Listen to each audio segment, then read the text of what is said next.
All right, welcome. Joining us for Wayward Ones, session 32. Wayward ones. Yeah, let's go. It's so exciting. Uh, well, what happened on last session? Honestly, do I really need to do a recap? Because did that even happen? What? No. So you all had begun the session inside of the Sotoric Tower. You were at the level below Kalima, as well as these two basically humanoid armored figures, not humanoid. And you had went up there, you had fought these figures, someone had teleported into the space as well, joining us, a new party member, Istriel. It's Istriel, right? Yep. Okay. Yep. All right. And without really fully understanding why they were there, the fight was broken out, right? We went to combat, and that was based on Felix trying to converse with Kalima, who was in this partial unconscious state. Like they kept coming back to life almost. And then Felix like took a step on the platform, the staircase, right, that went up to the platform, and that like triggered these automaton armored figures, right, to now turn and attack. Yeah, they were incredibly difficult to kill. They also had immense magical powers, showcasing potentially the might of Orcivis, Kalima themselves. Who knows? But they were invested and empowered. Upon their defeat, they actually like knelt down and raised their weapon to those who vanquished them, and essentially almost handing it off, if you will. You all saved from that potential effect and what that might have led to. It might not have been a great future. Now, the fight ended with not only the destruction of the armored figures, but also of the death of, or true death of Kalima, stabbing through the heart. And that lost that pulsation, that magic that was inherited at the top of the tower that was kind of emanating outwards. It kind of just subsided and ended that, right? Then came the more of the flapping and the wings and the roars, and so you went down the tower, but you didn't leave the tower. Then the dragon arrived and started to destroy the tower. It used language in reference to Kalima as their queen, like a loved one almost, and that they became reckless and they were going to feast upon you and just literally destroy the tower on top of you. So, sure enough, someone appeared. That someone was Jello. Now, Magello, upon working with two separate objects, seems to be like a pocket watch, as well as a booklet of some kind, got you out of there and into some place they believed would be not as harmful, not as impactful to your lives. Who knows? Maybe it was just something based on fate, something that had been decided that that's what was going to happen. So that's where you all ended up. You had a conversation with Angel and Lobster Tower. They explained to you all that you were in the difference of time. The fate had chosen this, and that things might not be as they would be from where you all came from. And from your investigations and your sending and some of these other skills that you used and just maybe some inferences, you came to a conclusion that perhaps this is another timeline that's very closely similar in designation from the ones that you came from, allowing much of the past to be the same. Something had changed one very crucial thing. You might all very well exist, especially since ascending on this timeline. You all are somewhere not here, anyways, as a party, perhaps. Courtesy of what had been explained from the Commander Remar Luna was that there were individuals that were brought together to do what you all had intended to do. It was Paxina, Stumley, Sylvana, character named Sword. That they went into the marshes to slay Kalima. And then you all went to Beelder to get aid, to go into the marshes to slay the dragon, slay the undead, right? According to the dragon themselves, those 4 people that were sent in are dead. And the Satoric Tower destroyed. Almost as if they were the ones at the same level of the tower as the dragon destroyed. They were all you in that moment. They just weren't saved. That's the perspective of the dragon. No one else has. That's all you have to know that those 4, what happened to them. And that mightn't be a complete and absolute lie, right? It's just the dragon saying that. So we were given 40,000, stopping the siege of Fort Farron, being the heroes of Fort Farron, destroying the tree as they called it. That 40,000 gold pieces is what Costas is drunkenly sleeping on. Also, an agreement was made, a discussion was made, 15,000 slay Grugash. That was also put down onto the table in conversation. After that point, we had people who went to Paxina's, eventually get some more health potions, right? They will raid the house, and going there, it seemed that Paxina and Sylvana had a relationship together that spanned a great number of years. They also did not seem to succumb to age, perhaps. They were a younger state than they were before. And that the potions that you recovered there were insignificant in comparison to what Paxina had before. And it was striking in the way that the place and the grounds were much improved in terms of the quality the last time that you all had been there and whatever place that was before. We had people that were at the tavern, right? We had conversations. So right now, in terms of where you all are at as a party, it sounded like from when we ended and kind of going through some fast tracking so we can kind of get to where we want to go here, is that we were going to meet back at the tavern after concluding some of our business and exploration things. We're kind of coming back to the tavern. Now, if I'm not correct, you can interrupt me there, because it was kind of like, hey, 40,000, let's go see if that gold pieces are real, and a few other things. So if there's anything you want to do outside of the town prior than coming back together and discussing what you all are going to do next and head out from here next, you can interrupt me there. And Othala, you specifically had gone back into your room and were pondering at the end of the last session, were pondering the memories and the fact that you had inhabited somebody in that timeline, and now yet their life, right, had dramatically changed, and you're contemplating and thinking about that. The person you are is that person. But that has not changed. I'm going to have you roll a flat intelligence check. Start us off.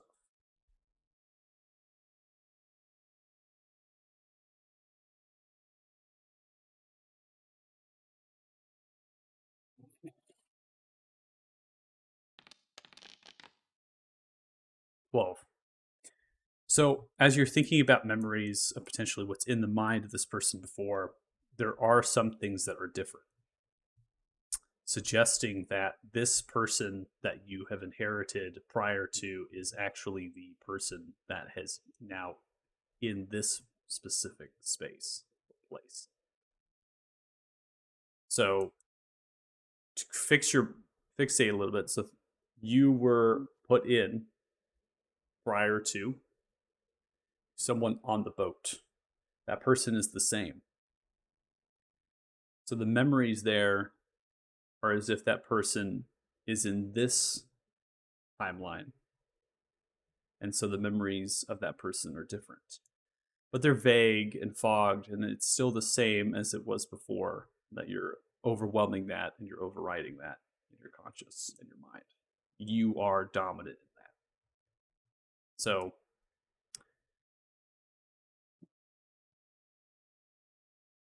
that's not tripping you out. That's all I gotta say. Yeah. All right. Yeah, that's all we got. All right. Yeah. Okay. Mind blank. All right. So, Othala, we're going to have you and Costas be upstairs, and then we will bring ourselves into the Lumpinstone Tavern.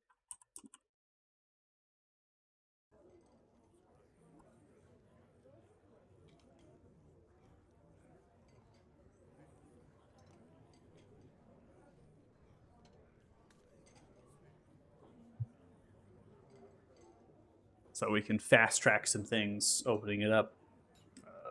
Felix, you are here. Dirty Joe, Istriel, right? You don't want to be at the table. You can always be up in the room. You have rooms there, or proceeding there to find Costas and the coin, that sort of thing. Or maybe discussing some things prior to going about the town. I think right now it's really just waiting for Costas to wake it up from the drunken stupor. I think if I recall correctly, we were all in the room before. We divvied the gold out. Yeah. Mm-hmm.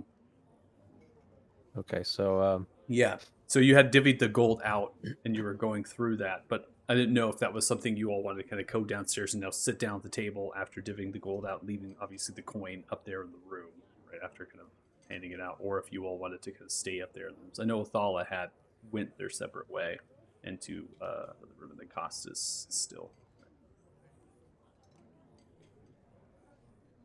I mean, I would personally like to have just a group discussion with everybody, figure out our next steps and where we should go from here. So I guess just hanging out until everybody comes back.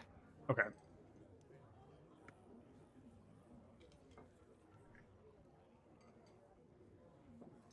Sounds good. Yeah, if everyone's on board just to wait and things, we could always have that conversation up in the room with Costas in there and Othala after rejoining and stuff. So if there's nothing anybody wants to do independently, eventually I'm just going to fast track step at the time after ales and things Yadir being brought to you, and eventually pints of rum and bread and other food. Yadir being cheery, giving it to you all. Time has kind of passed by, and Costas, at that point, you're kind of waking up, still slightly intoxicated, but enough that you are no longer in an incapacitated state. And Othala, you're going through your recollections. It doesn't take too much time, both of which come around the next hour or so, and how you want to go through those independently. Costas, waking up from that. Okay. So, just checking. Is what I remember happening what happened? From what you remember happening, was I'm asking that to them. Oh, you're asking that to them. Yeah. Okay. Well, I guess that depends. What do you remember happening? An old wizard, I think I called him McMillan. I don't think that was his actual name. Did Yep. some freaky time warp shit, and Paylor might not be Paylor here. Oh, fucking. Yep. He's doing like whatever the, I don't know what the equivalent of like doing like the cross on your heart for Paylor is. Whatever that is, he's doing it. I think they Yeah. Well, Yeah, I'll Paylor, say my so nephew far. Paylor, and you vomited everywhere. Oh yeah. Everywhere. Yeah. So sorry about that. A lot of things.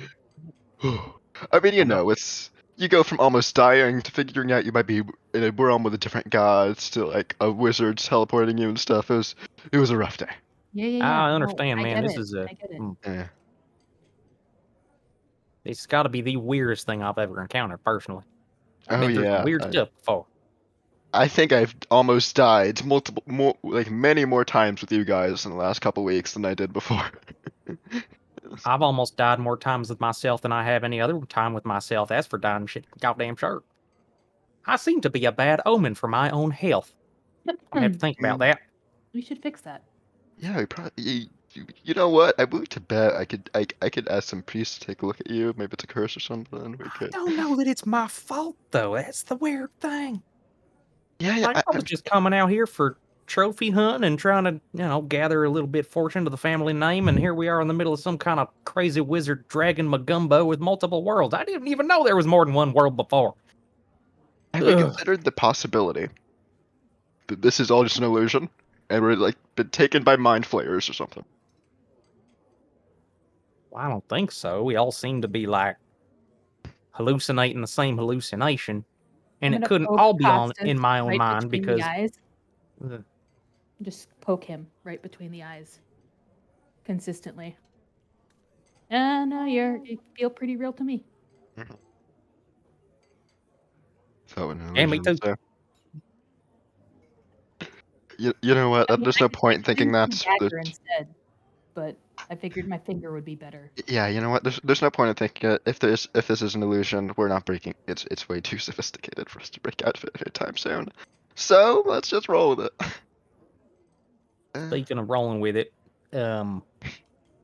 Grugash is eventually gonna be on his way to flatten the town and everybody in it, us included.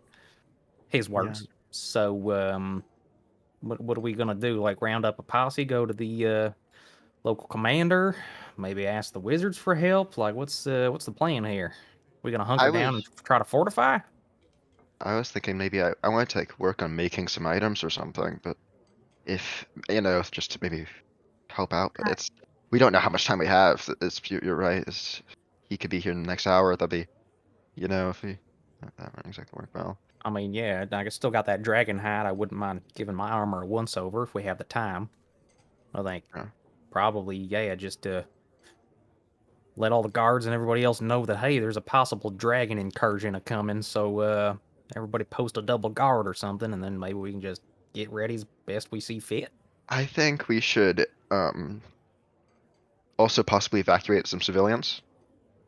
Is that? I mean, I don't know if maybe maybe we could try to find some.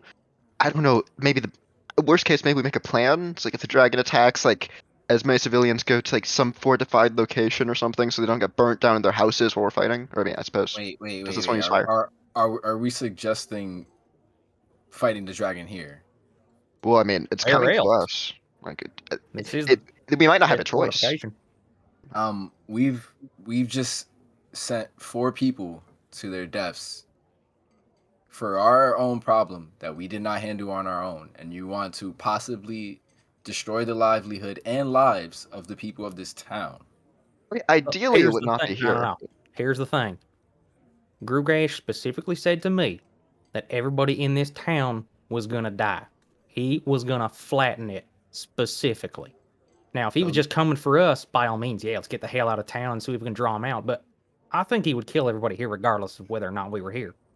I think So he'd I kill think everybody here if we sent them off too. We're just giving him literally a buffet line. Yeah. I don't think So- we should defend this town. I think we should take the fight to him directly, like how we planned. We should take the time to rest, get our wits back, understand the situation, and go. We shouldn't stay here. That's bad. what if he Um, flies right over top of us as we're Yeah, traveling and do you think attacks the we can- town while we're gone? Then Plus, we'd I'll have to go into the swamp. We have no Good idea aim. how the time there's comes. there's no fog in the swamp no more. The tower is down. He is maybe hiding or over there. He is not trying to plan a current incursion on this town. We can go to him. Right, and who knows how much of a fight the others did pose? Perhaps this was a bluff to try and buy himself some time. You want me to just ask him what his plans are? I mean, seems like it comes down to if we can get the drop on him, sure, great idea, but there's a whole lot of risk in that. What do the rest of y'all think? Well, if I recall correctly, black dragons specifically like to target people. If we are the ones he is targeting, he'll come after us first.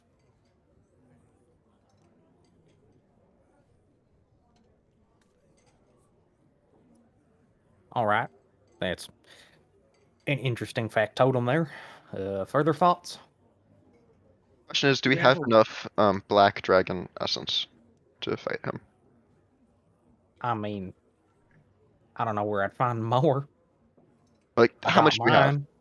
And did we get multiple fragments of it, or do we only have the?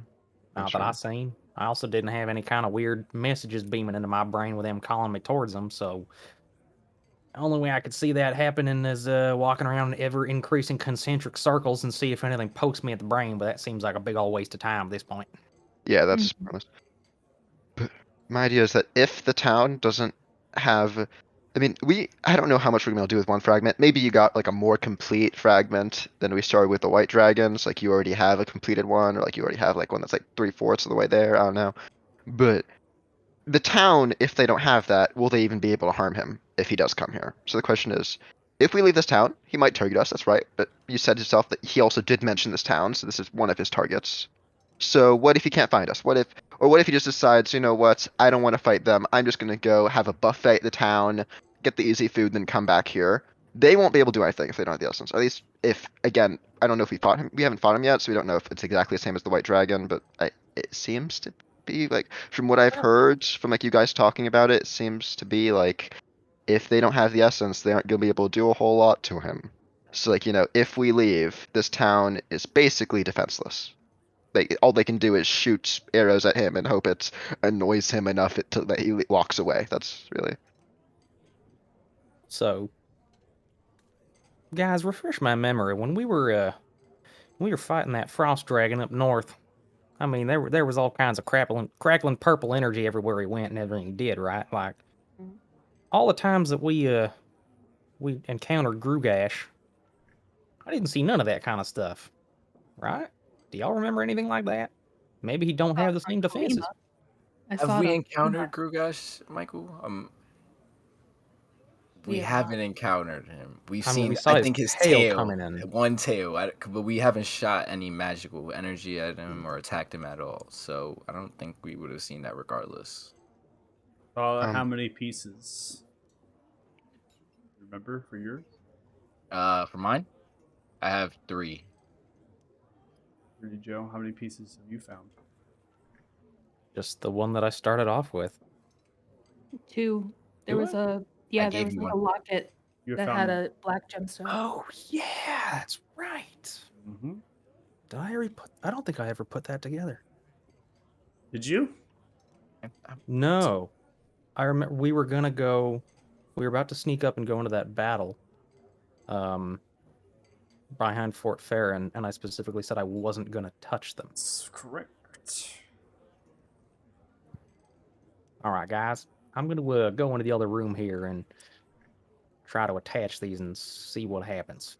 are you sure you want to be in the other room when it happens? I It mean, tends to work better if I'm alone. okay, I think I'll just be all right. yell if you need help. Certainly will. Oh, and I don't think you were here for the first one, but the safe phrase to make sure everything's okay is "I'm the fanciest fairy boy in all the land." Ah, yes. So That make was sure to very good. ask me to say that so I'm not mind controlled or nothing like that. Remember it. And good luck. And I'll give him guidance. Cool. All right. Get some guidance. You put it together. Okay. There, Joe. You move off into another room, so get some space. Right. Pull out amulet that was on the boy, supposedly theirs, anyways. You kind of hold it up, the other one in place, begin to liquefy, coming apart. this liquid viscosity. They then intertwine, almost if they're magnetized in this liquid. They begin to bind. They form a crescent shape that is a little bit more translucent to the black coloration. It also seems to have more perfection in the way that it's carved, the way that it's kind of chiseled and things. So there's not like any roughness to it. That just kind of floats down, sits onto your palm. About 1.5 to 2 inches in its length from the tip of the crescent shape. It's not very much in its width.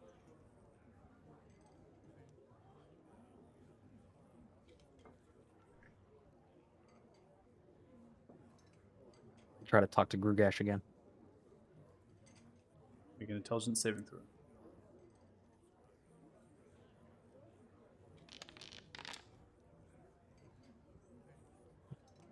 D4. Yeah, you can maybe roll it if you'd like. The guidance, because you're guided. 17, you're staring at it, trying to form a connection. You feel a presence, and then eventually you can hear the sound. A deep and guttural growl, roar.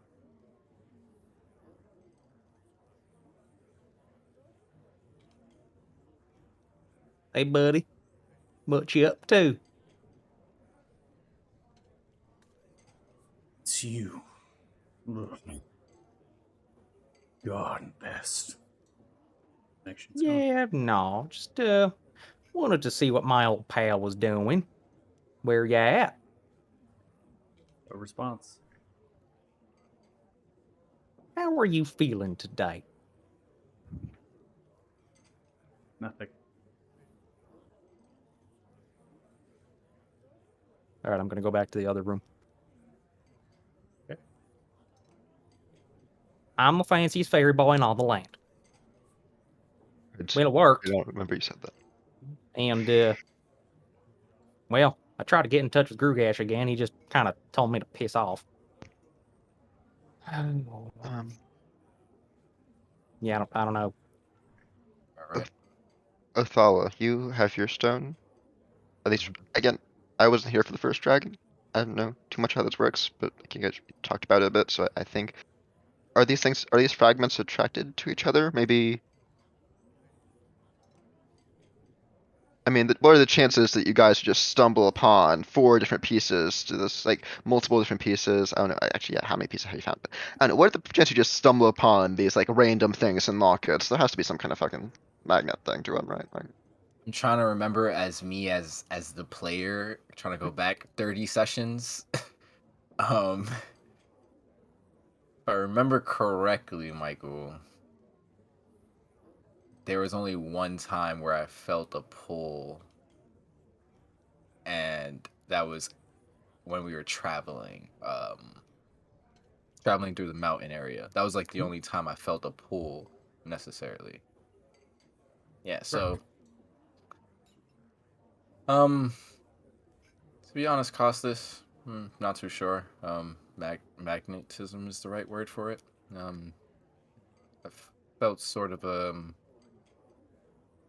ping or a certain marker that was allowing me to get a directional sense of where someone might be located, but that was after I had collected already 3 pieces. So also they were pretty scattered and on either in someone's person or hidden. So I won't really know and where it's at. It could be across a different continent.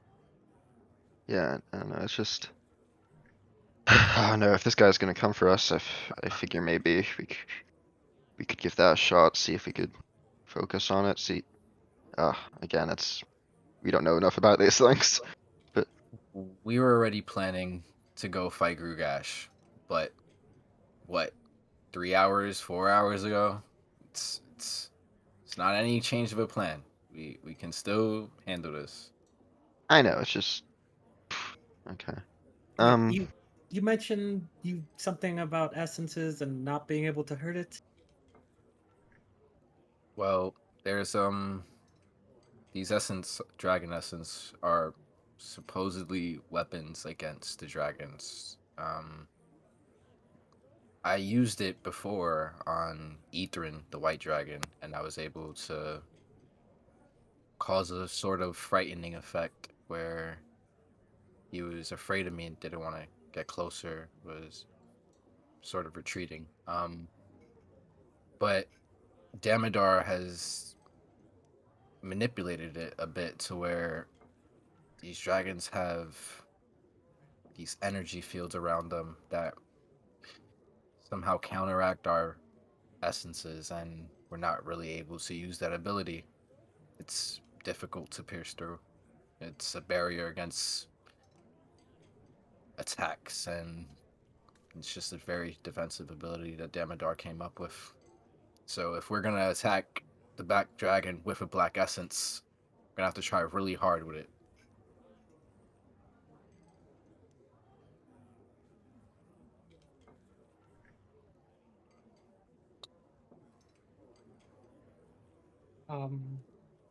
When you talked to the dragon, did he seem fearful at all? No, he just kind of growled and said, "Begone, pest." And that was that. So he had the general behavior of what I imagine a cat would. Big fire-breathing winged cat, sure. We're in for trouble. It's Thank you for stating the obvious. It's funny you say it, Lucas. Out of character, dragons are actually more they're feline in the way that they're wrote canonically. So it's gonna do that. I'm just imagining like the black dragon with some catnip. It's like cleaning itself. Just get a ball of yarn and you'll be fine.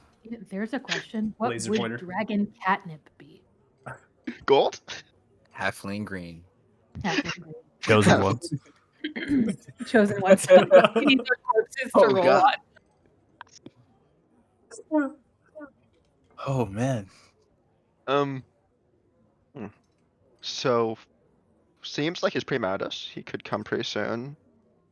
The marshes are pretty far away. I think he's not gonna get here that quick, but maybe we should again. I don't know, you guys. I think that we should work on fortifying the town, since if we leave the town, we leave it basically defenseless, and there's a good chance that he'll attack us anytime we don't know. We can't just sit in the wilderness and be like, yeah, come to us. So I think we should work on fortifying the town, maybe make a couple places in town that are like designated shelters for civilians for any attacks, with thick stone or maybe even reinforced stone walls that won't easily be like melted or burnt or whatever. Just basically, I'm thinking we should make shelters. We should designate them. We should have a few guards waiting there on standby to help get people in quickly. Reinforce doors. I mean, this is a town. There's probably already one or two places that are almost fit the bill. We just, spend a few hours making them a bit more secure. Then maybe get some extra siege engines. I don't know if they have siege engines in storage. I'd assume they wouldn't, but if they do, make sure those are all on the walls.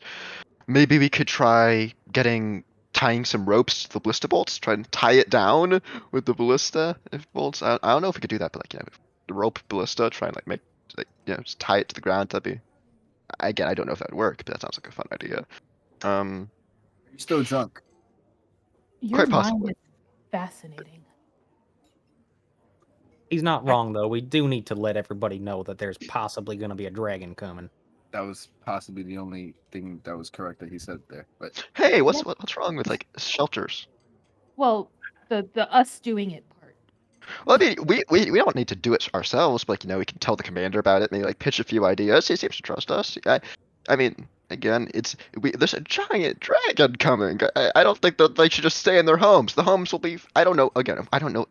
What breath does black dragons? What A blast of breath? giant dragon that no one, ourselves included, apparently aren't equipped to deal with. Yes, exactly. Okay, what breath attack do black dragons have? Theo? Acid. Yeah. Do you want them to stay in their homes as they melt? They need a place that's got reinforced walls so their homes will not melt. They need. I'm just saying we need to Perhaps we worry should about invade them near collateral people's damage. homes. if he attacks the town, stuff is gonna get destroyed, and there's a very good chance that no matter what we do, this town will get attacked, no matter how hard we try. Cost us So- make an intelligence check.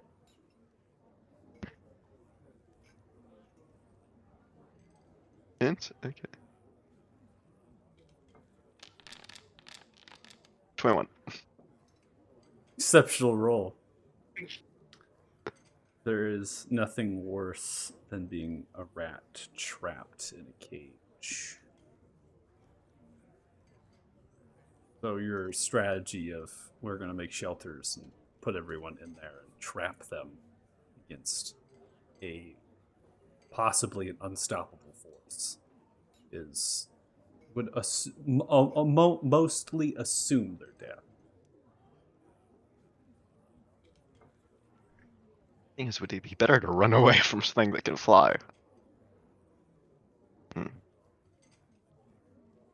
Only helping you out with that 1 point.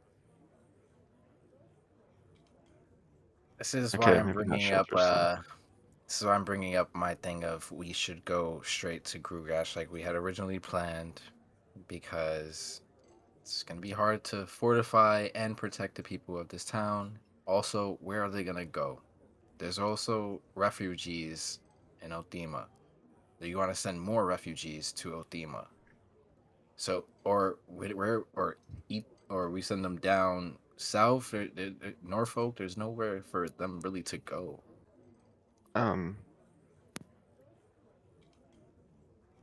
We'll maybe talk to that kid again and ask around about where he got that amulet from. Did he even have one in this timeline? Well, I don't know. Maybe that's something we should find out. Maybe he Maybe he has one in still his has it. timeline, and that could be your additional one. Yeah, that's a good idea. There's that. Is Worth a he quick jaunt. even here? Was he an orphan? There's so many questions. I mean, we could try the church, but Dumley's dead. What was his name again? Merlin? Merlin? That boy? Jello. Old guy, talking kid.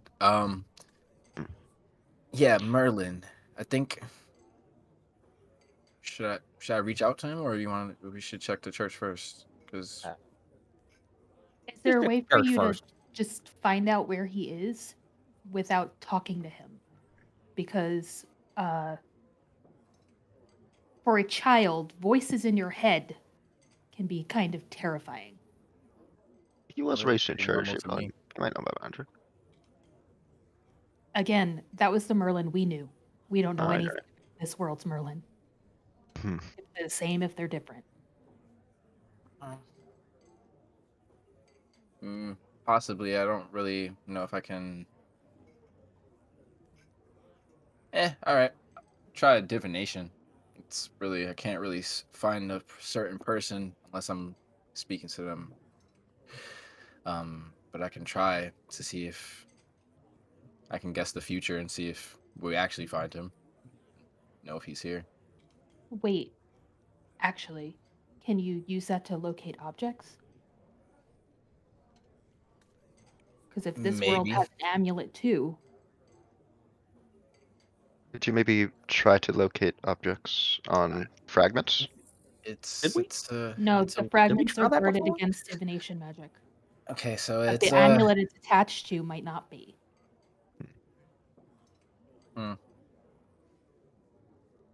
okay. It's a slim chance, but I can try. I'm just throwing ideas out there. I don't really know how this magic stuff works. So it's more of a question. It's a basis on a week time scale. So I can just word the question as if we look for this amulet connected to a dragon essence, will we find it in 7 days? It's as best as I possibly might get. That's your wording for divination. Well, I'm explaining it to the party, but I'm not Well, casting it yet. how about we narrow it down a little bit more specifically? The dragon is in the marshes, apparently, right? Mm-hmm. Last I checked. What if we're going to be going into the area anyways? If you have to ask a question about the future, What if you asked something along the lines of, if we go into the marshes, would we find the other pieces of that stone? That's a Hmm. great question. I like it.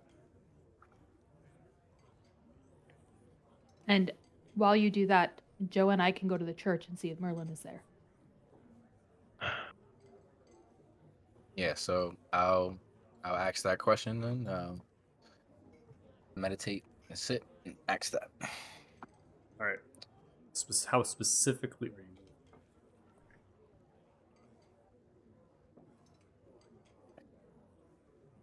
If we travel into the marshes of unveiling within the next 7 days and search around, we'll be able to locate any pieces of the dragon's essence, the black dragon's essence.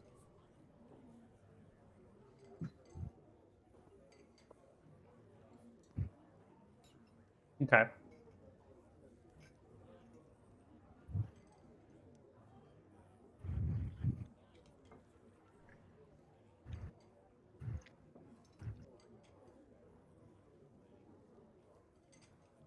Yes.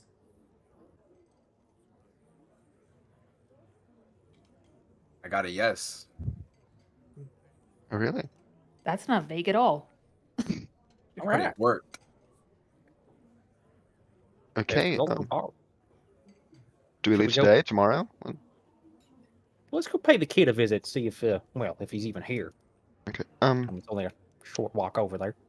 I'm gonna quickly drop by a smithy. You know, I have some friends there. I want to make sure they're okay. Oh, also, by the way, Joe, how is my horse? How's your horse? I have no idea. Do You we even told me have a you'd horse in check. this timeline? You told me you'd check. It was a whole nother world, man. Your No, horse you told took me you when you back check home. before. Tassus, you're, Uh, you're still drunk. So, okay.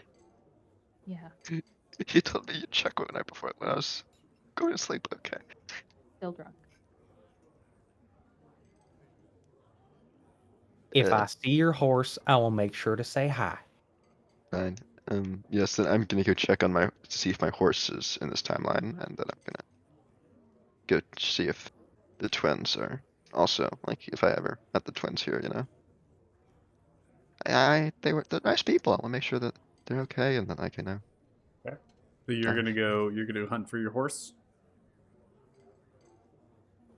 I'm going to check on the horse quickly, see they're okay, maybe get them like some food and some pats, and check on the twins. Okay. So you're gonna head outside the tavern in the direction of the keep stables or the northern stables. So you're just gonna looking to see perhaps where, the keep stables is where the last place, since that's where you're gonna head first, and then eventually you'll head to the twin smith, that blacksmith there, Brock Smithy. So anybody else do anything in particular? Going to the Me and church. Joe are gonna go look for Merlin at the church, starting there. Okay. The rest of the people going off towards the church, the temple, see if Merlin is there. Anybody doing anything else? Othala's going to take out wow, I just blanked on his name. Fremar. Fremar's spellbook. And is going to probably spend the next several hours copying a couple spells into this book, into his own, preparing for a battle, seeing how difficult it was. Yeah. We're gonna start filling out the arsenal. Okay. So you're gonna go Um, through. yeah, I think I'm gonna do a third and a fourth, so it's gonna take up probably majority of the day. Okay.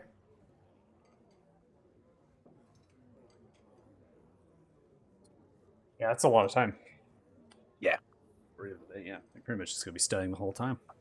Mm-hmm. All right. All it's down to the books. That's good. Okay.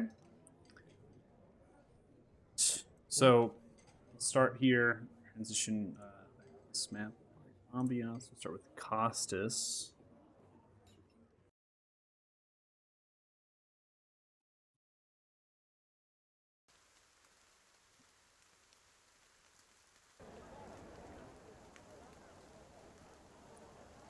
So, Costas, you're heading in the direction of the keep stables. You pass through the semi-arched space of that wall, heading into the courtyard, then going and passing into the stables there. You don't see the stable master, but there are some hands that are working, potentially the stable master is opting something else at this point. And you begin to look through the stalls, and you're looking for what resemble your Priscilla and other mounts party or anything really. You don't find them. Priscilla isn't there? Nope. Stupid fucking McMillan. Eventually, as you're looking inside of the stalls and wondering, perhaps, see as the stable master, the halfling, comes walking up. Hello. Leaning their hands off of some muck back in the corral. Oh, hi. How can I help you? Would you have happened to have seen a horse that belongs to me? Yeah, you were riding it. Yeah, but like here. Do you know if it's? Do you know where it is? You been hitting the head. Donkey kicked you. No, no. I just believe they may have wandered off. So I just didn't see them Right. here. You would have fought fair and such as yourself. Course this morning light, you rode off on your horse. Well, it's been a while now. Yes. The rest of y'all took off. Yeah, we just got back and yeah. Sorry to bother you. Keep up the good work. All right. Appreciate it. Thanks so much. Yeah. You stable masters don't get enough appreciation. You really take great care of the horses. Yeah. Well, I take that as a fine compliment. Yeah. Thank you. Hugs your left leg. Thank you so much. Takes off the small hat, wiry black, brown hair. So, I'm gonna try to give him like a kind of half hug, like a really. give a half hug, and eventually another halfling begins to walk in. So look, turn to the left, heading from the south to north. It is Reuben. Oh, cousin, how are you? Reuben looks towards their cousin Andrew, shakes hands. Doing all right, thanks. Looks up to you. Oh, hello, Ruben. Hi. Nice to see you in good health. You know, after everything that's happened.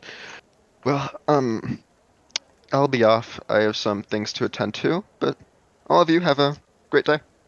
May Paylor bless you on your travels. Not traveling, but thanks. Bye. What do you need? Brought some fish. They begin to hand over smoked fish. You walk out back into the courtyard.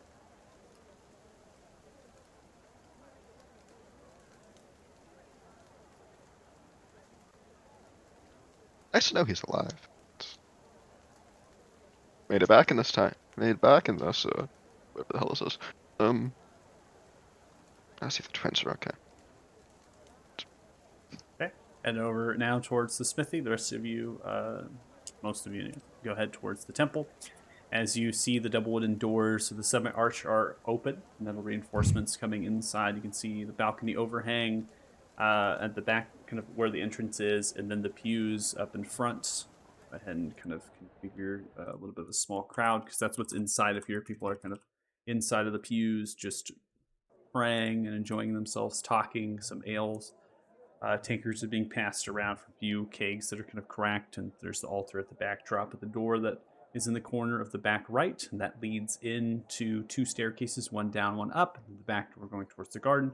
Nothing in here has changed from the last time you have been in here, so everything is very much similar to that. You can see the crowd of the town folk kind of looking in the direction. They immediately raise their actual tankards up, and they look and give off a cheer.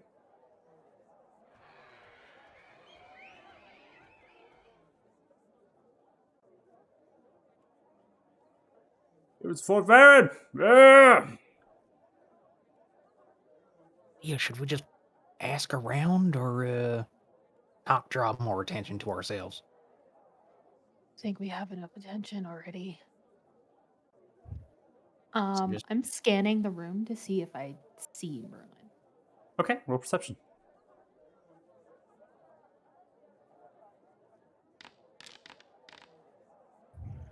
24. You see the boy Merlin, who is actually filling the tankards and handing them to various people to grab. Is he by any chance wearing an amulet? No. Cool. I'm gonna elbow Joe and nod over to where I see him. I am going to slip my hand onto my crescent and see if I feel anything.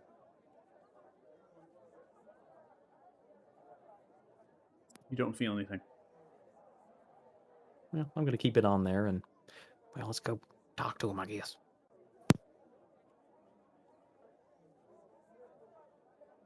So I'm going to go up, say hi, and hey there, Merlin. Oh, How you doing, hi. man? How's it going? Here you are. Jeff. Oh. It's going pretty good. You're You're this back. might be a, Wow. yeah, we're Why are back. you Why are you back? It was so soon. Well, that's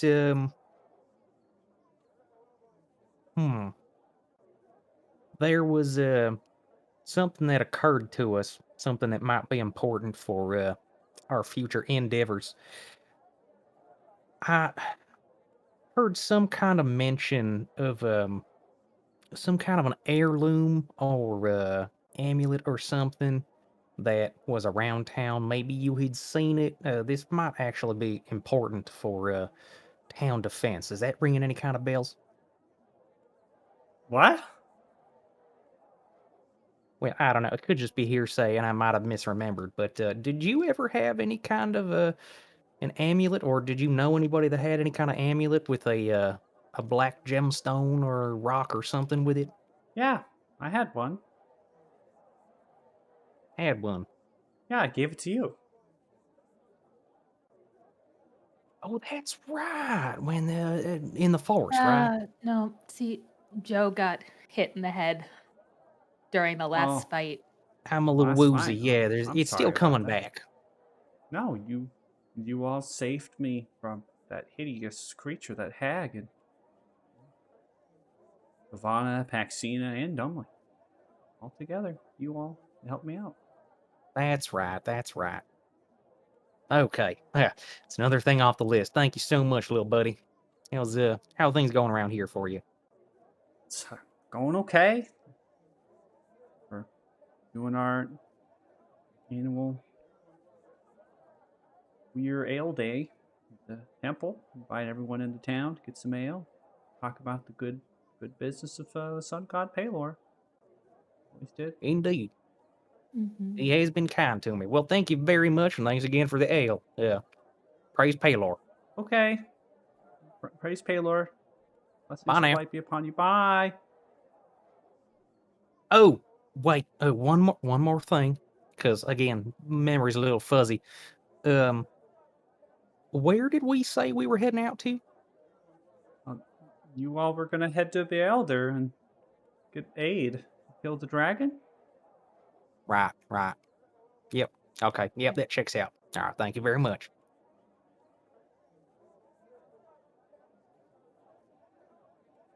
All right, Thea.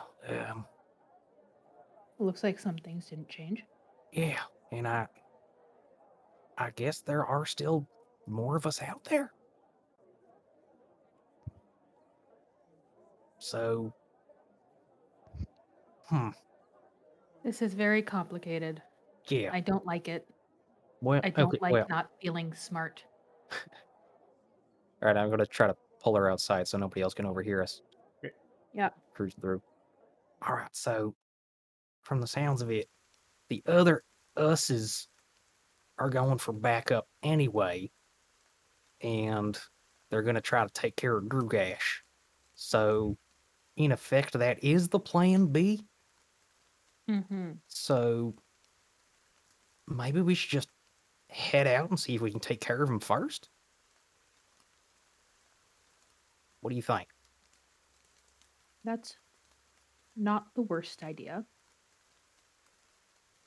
The question I have is whether or not those versions of us are still here.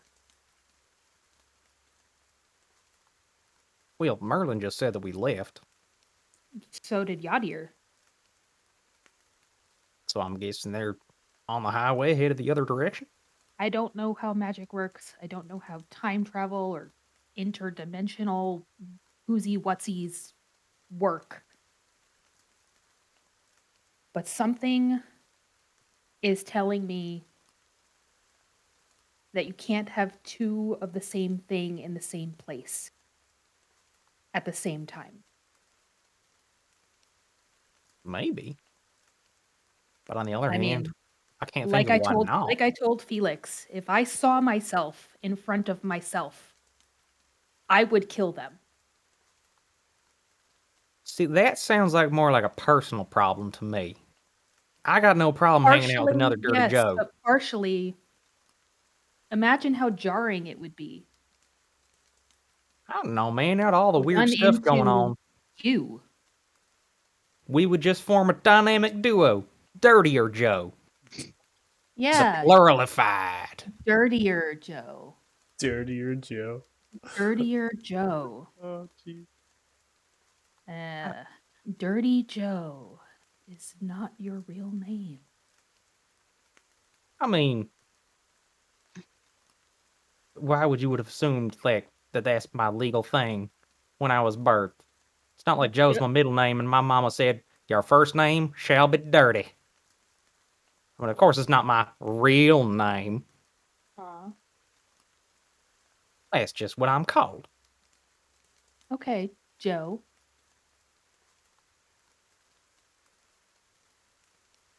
Is that so hard to believe?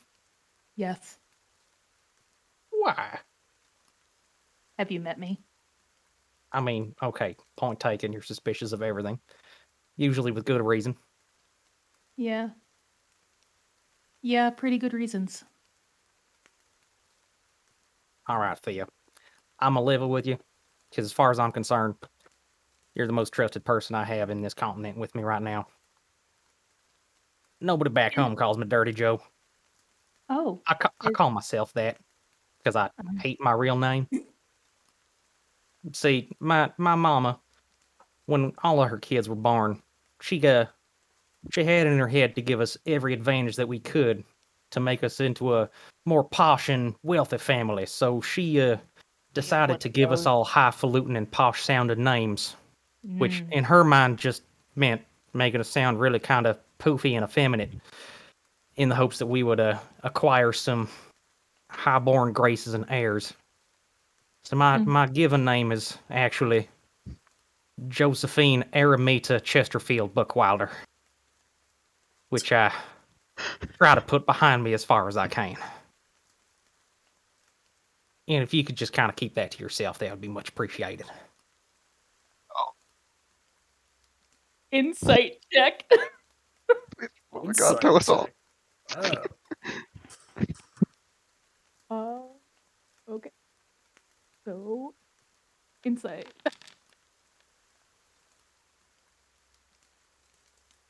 Dirty Joe, are you lying? Awesome. I love this. Is me telling My the name, Josephine. Josephine, what is it? I need to write this down for posterity. Yeah. Josephine Aramita Chesterfield Buckwilder. Aramita Chesterfield Buckwilder. Is that 3 separate names or all one big name? Separate names. Okay. Yeah, Joe suits you. I know. It's why I started calling myself that instead. Mm-hmm. Good to know. Not Don't the worry, I worst won't thing. tell anyone. Thank you. So let's head back to the tavern, yeah? Yeah.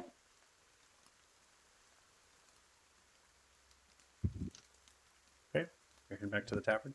Okay. Cassus, you arrive at the smithy. Winds are hard at work, it seems. Everything in the smith is normal. You might have a little bit looking around, right? But everything's okay.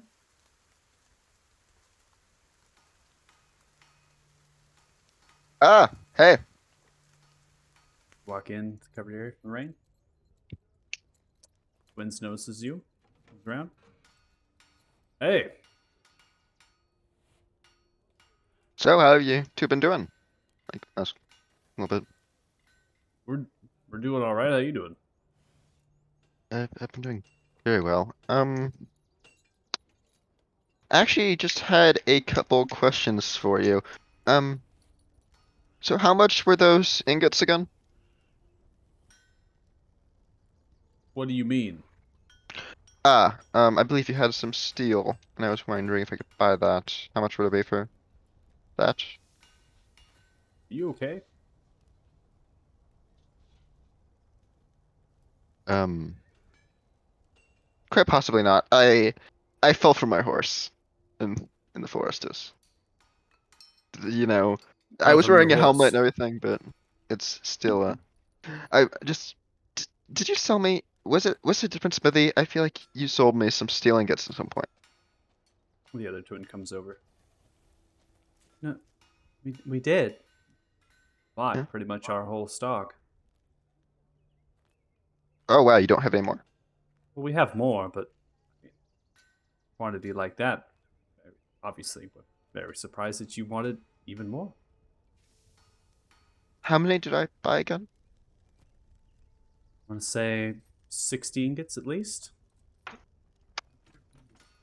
I'm gonna kill this other version of me and steal the ingots. You said you were going to take them into Beelder and loaded them up into 2 wagons.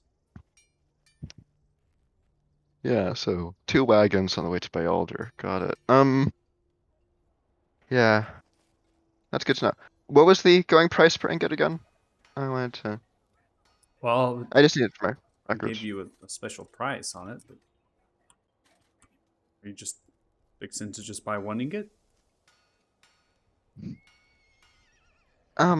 Just yeah, just let's just say for 1 ingot, how much was the price? I just wanted to know this because I was thinking maybe selling some crafted items, and I wanted to know what I should be charging for that. So you want to know how much you're going to charge for your crafted item, or how much you want as far as the ingots? I'm rightfully confused. How many are you wanting to Well, buy? I was okay for now. I'm just trying to get an idea of how much those ingots will sell for, like in general, and then how much, like for example, let's just say a piece of plate armor made with them would sell for, just to see what the profit margin is on that. Well, the price of plate. I mean, if you're able to make a suit for yourself, it's going to vary between the quality of what you're able to do. Okay, yes, a suitably vague answer. As far as an ingot is concerned, well, given how much we've been through, and I suppose I can cut you into a dealer's choice, 2 gold, perhaps. 2 gold for masterwork ingots or normal steel? We can call it a masterwork steel. Since you bought so much last time, suppose you're going to buy it more this time? 2 gold. We don't have much masterwork left, steel. though. We only have a small crate. How much is in the crate? 5 ingots. 2 gold for 2 gold per ingot. Yeah, we'll call it a 10. Deal. That's yeah. Sorry to take all of it off of you, but I'd be happy to pay 3 gold if that would make it easier per ingot. You've been so kind to me. Well, that's what you want to. That's what you want to give us. That's fine. Okay, so 15 Looking total. at each other, very confused at the present moment. Oh, someone so much material so quick. I mean, you've been so kind to me. You've answered my questions. I just can't. What are Like, you it's doing back here? Your wagons. there was an emergency. We needed to rush back. It's ugh. Fucking this whole situation, man. It's Falling off your horse, right? well, I mean, I was just so shocked upon hearing the news. It was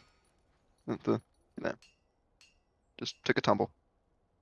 My payload guides my muscle. Right.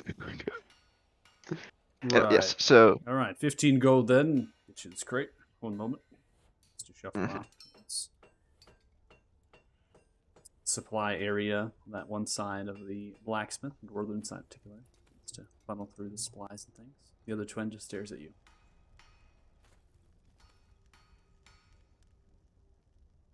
Put the crate, sets it on your feet. Nailed down and labeled. Great. Masterwork steel ingots come from the foundry in Othema.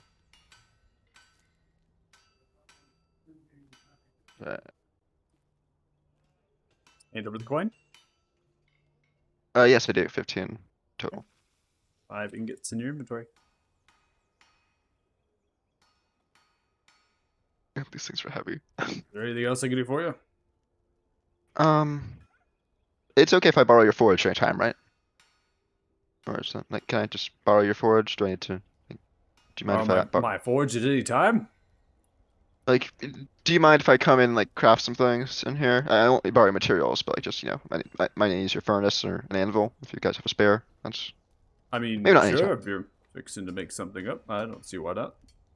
You were doing Great. before, then you can. Yeah. I just wanted to check that you guys didn't like if you like you didn't like you weren't overloaded or for any reason like needed the space or Well, anything.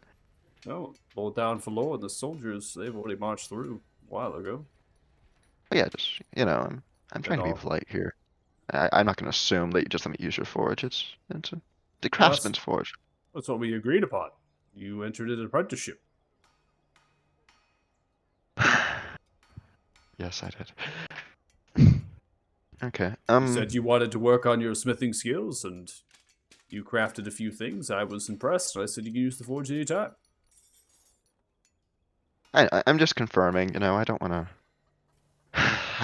Who knows? Maybe there's like some merchant stopped by and they were asking for lost swords. Maybe just you need every Dwarf anvil for yourself. walks over with a hand on your elbow, reaching up. Are you sure you're right, boy? I might have to have a priest take a look at me. Honestly,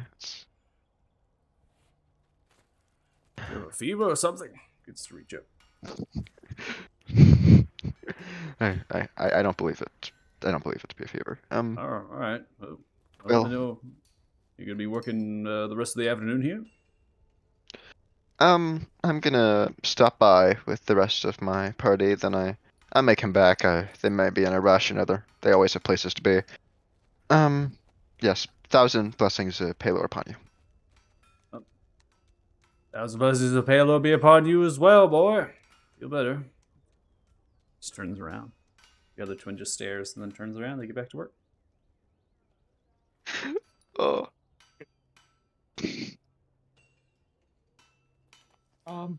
At the tavern, I think Israel's actually gonna approach Athala. Okay. So, you appear to be versed in the arts. Where did you learn?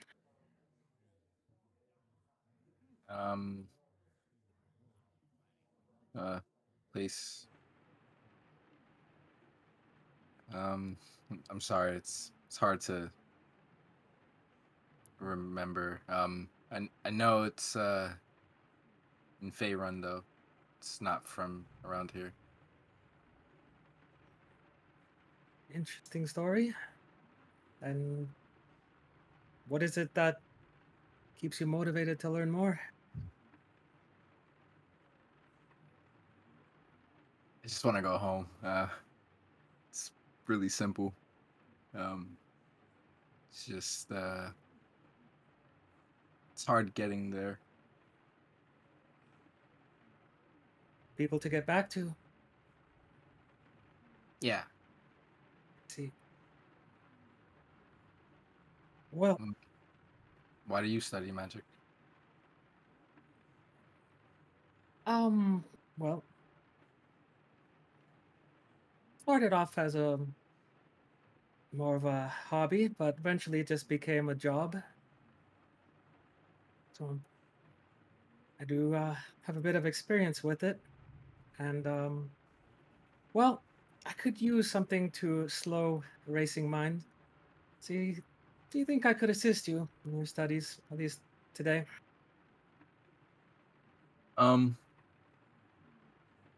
Othala will nervously look at Freemar's spellbook. Sure. You're not opposed to necromantic arts, are you? I wouldn't say I'm either for or against it. I believe magic is to do with as one does. It's not to be judged as morally right or wrong. Great answer. And slide the book. Just explaining is I got this spell book off of a different mage. Was dabbling in some strange magic. Was related to one of the main characters that we're going against, and just been holding on to this and studying it for a minute. See? Very well. Then let's get to work and see what we can do.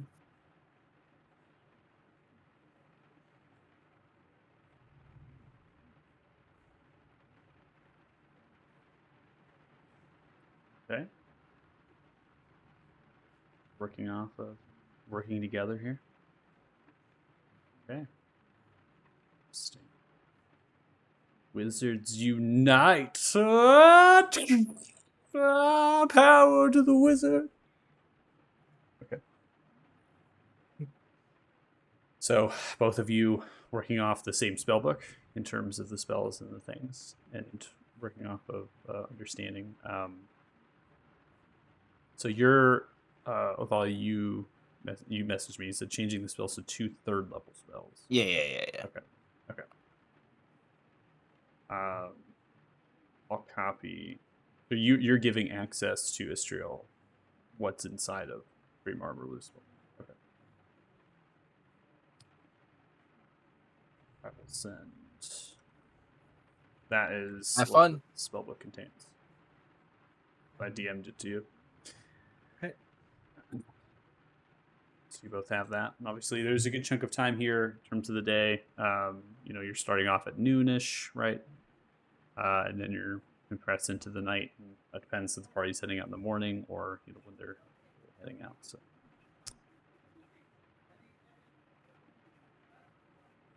Anything else? For anybody? Assuming you're just going back to the tavern to have a chat.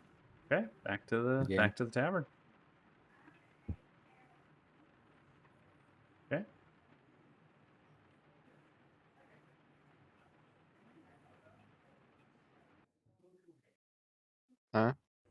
Hello?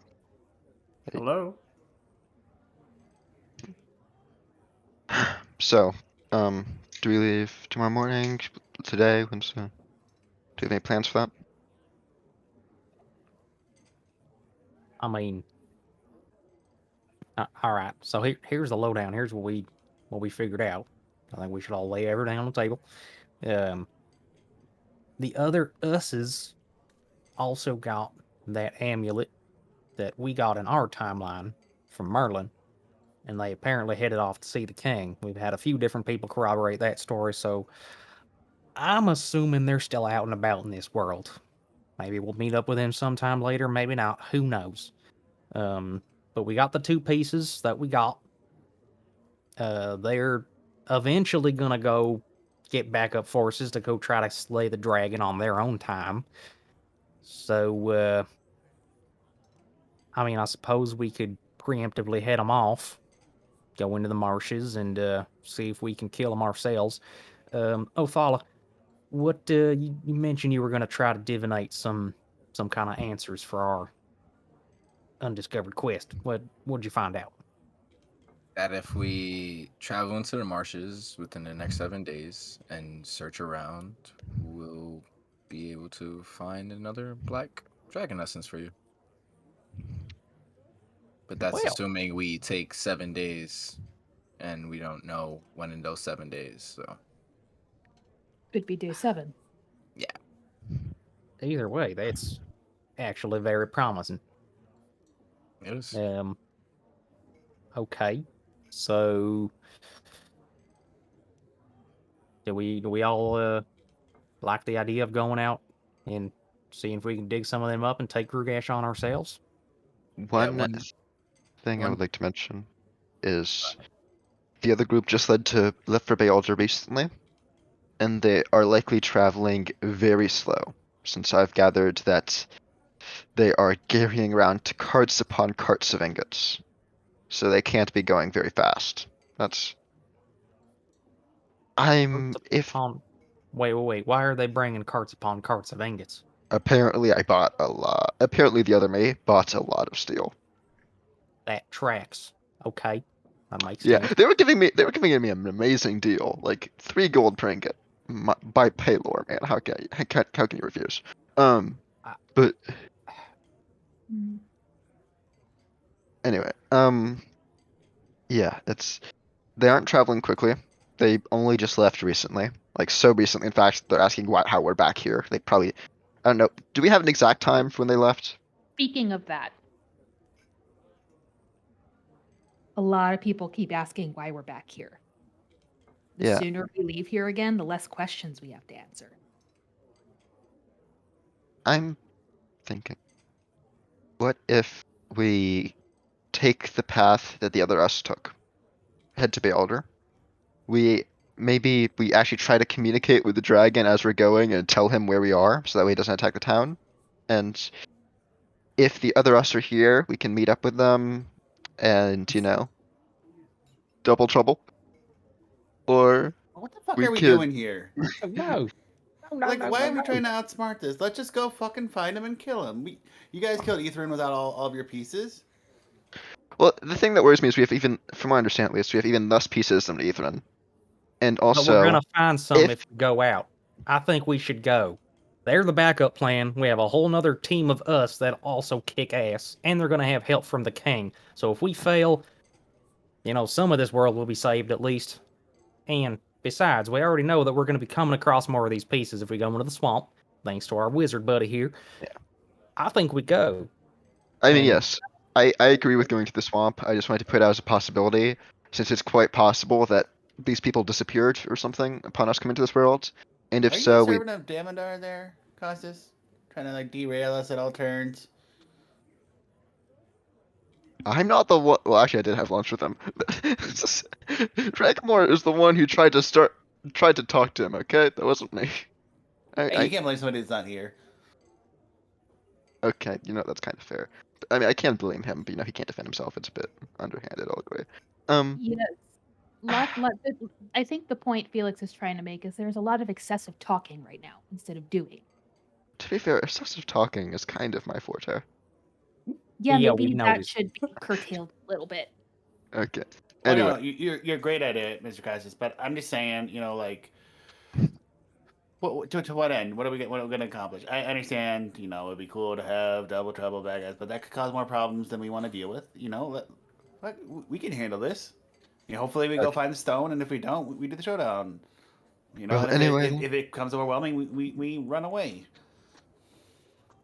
Well, If we have to leave somebody behind, we cut Costas' legs and we go.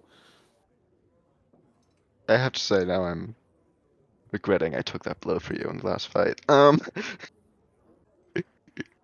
Oh, come on, man. Felix is on our side. He's proven himself enough times for us. I know, but he did literally just. I mean, I get that he's probably joking, but still, he did literally just say that he wants to cut off my legs and leave me to die. Yeah, But maybe take the hint and just Mm-hmm.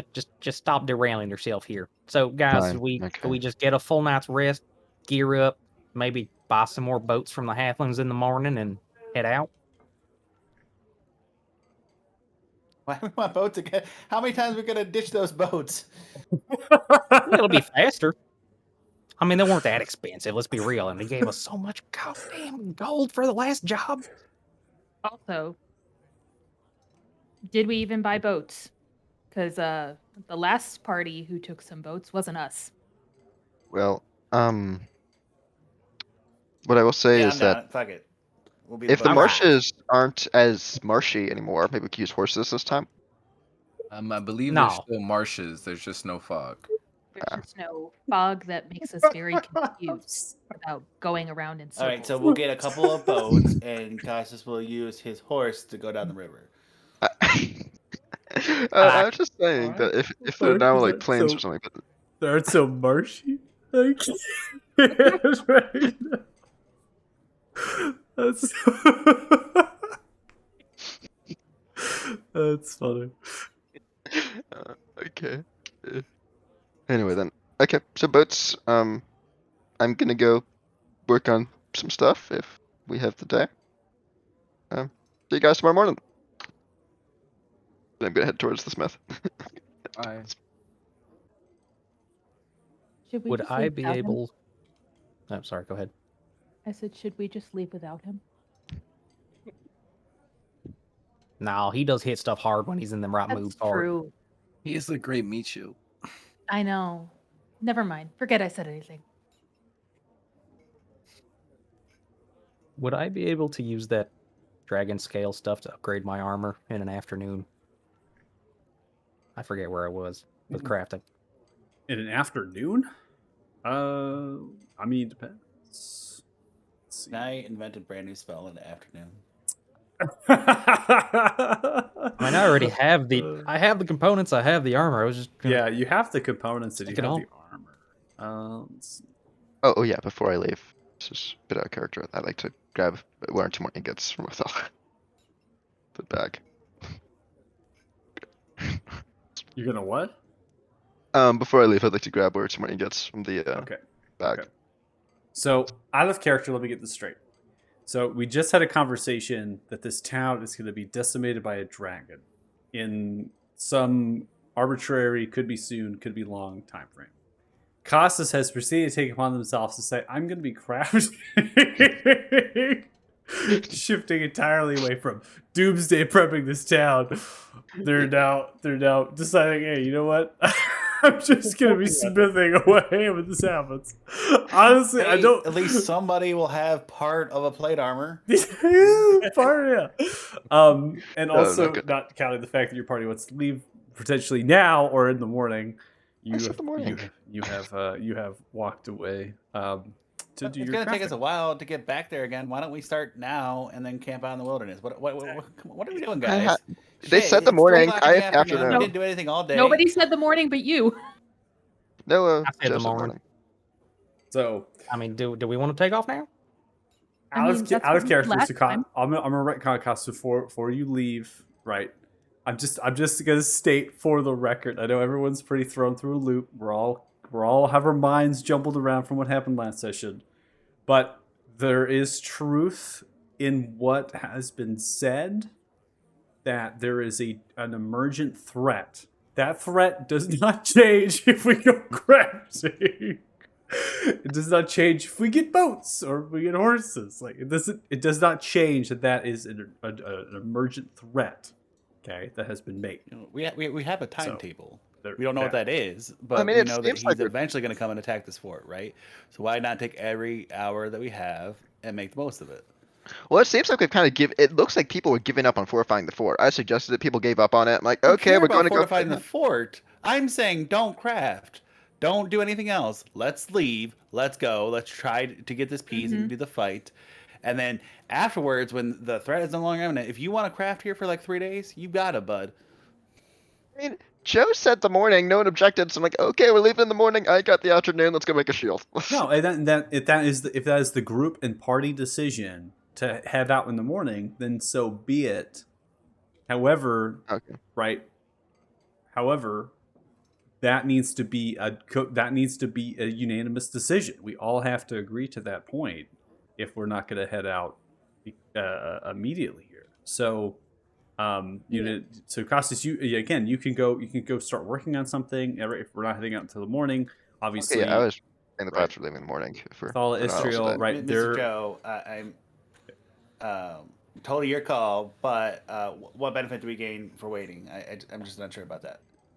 I Literally agree with just- Felix. Resting ourselves up. We've been through a loop, and well, I don't know. The other us's thought that it was not as much of a risk for them to go seek help elsewhere.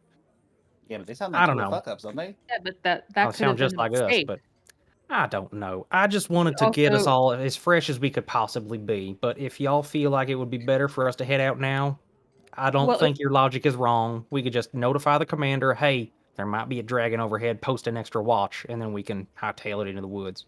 Yeah, if I'm we fine leave with that. now, we'll end up at it, and we take the boats again. We'll end up in the same exact place we've been docking the boats the last 2 times we did this. Both have ended up in time to rest on that bank. And that gets us on the outskirts of the marsh, Yeah. where we want to be, so that tomorrow when we wake up, we can actually start We are spend the whole fresh day and we can get exploring. started. All right. Just keep your ears out for that nasty invisible bat creature. He's probably still out and about. But yeah, I'm fine with that. Let's go get us some boats, yeah? Mm-hmm.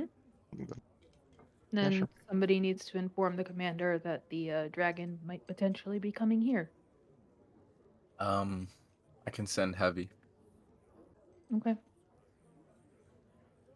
Write a letter explaining what's going on and the dragon's attack. We don't know the time scale, but just to be prepared. Should I let him know that we are leaving towards the dragon, or just let him know about this dragon?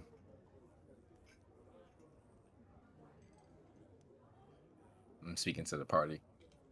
Well, Out of it might character, did inspire some we? confidence, I suppose.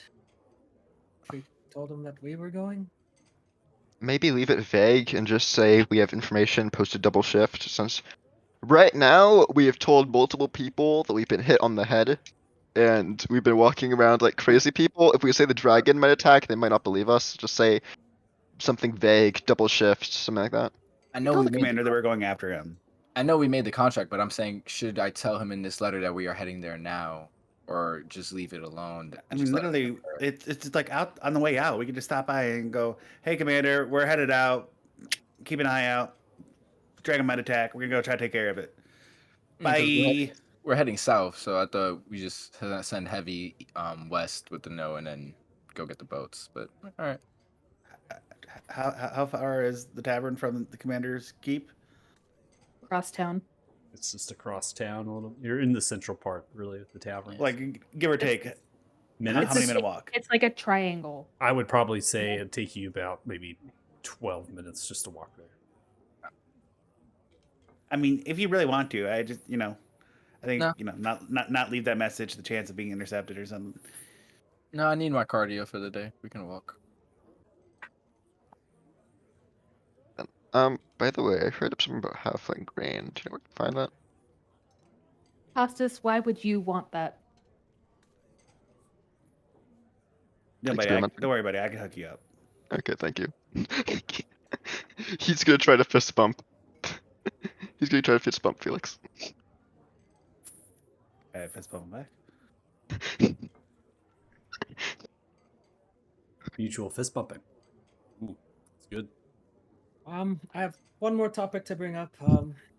In my experience, doing a lot of, fighting, getting separated in combat can happen, and having a way to communicate with each other, regardless of physical distance, is important. How averse are you all to telepathy?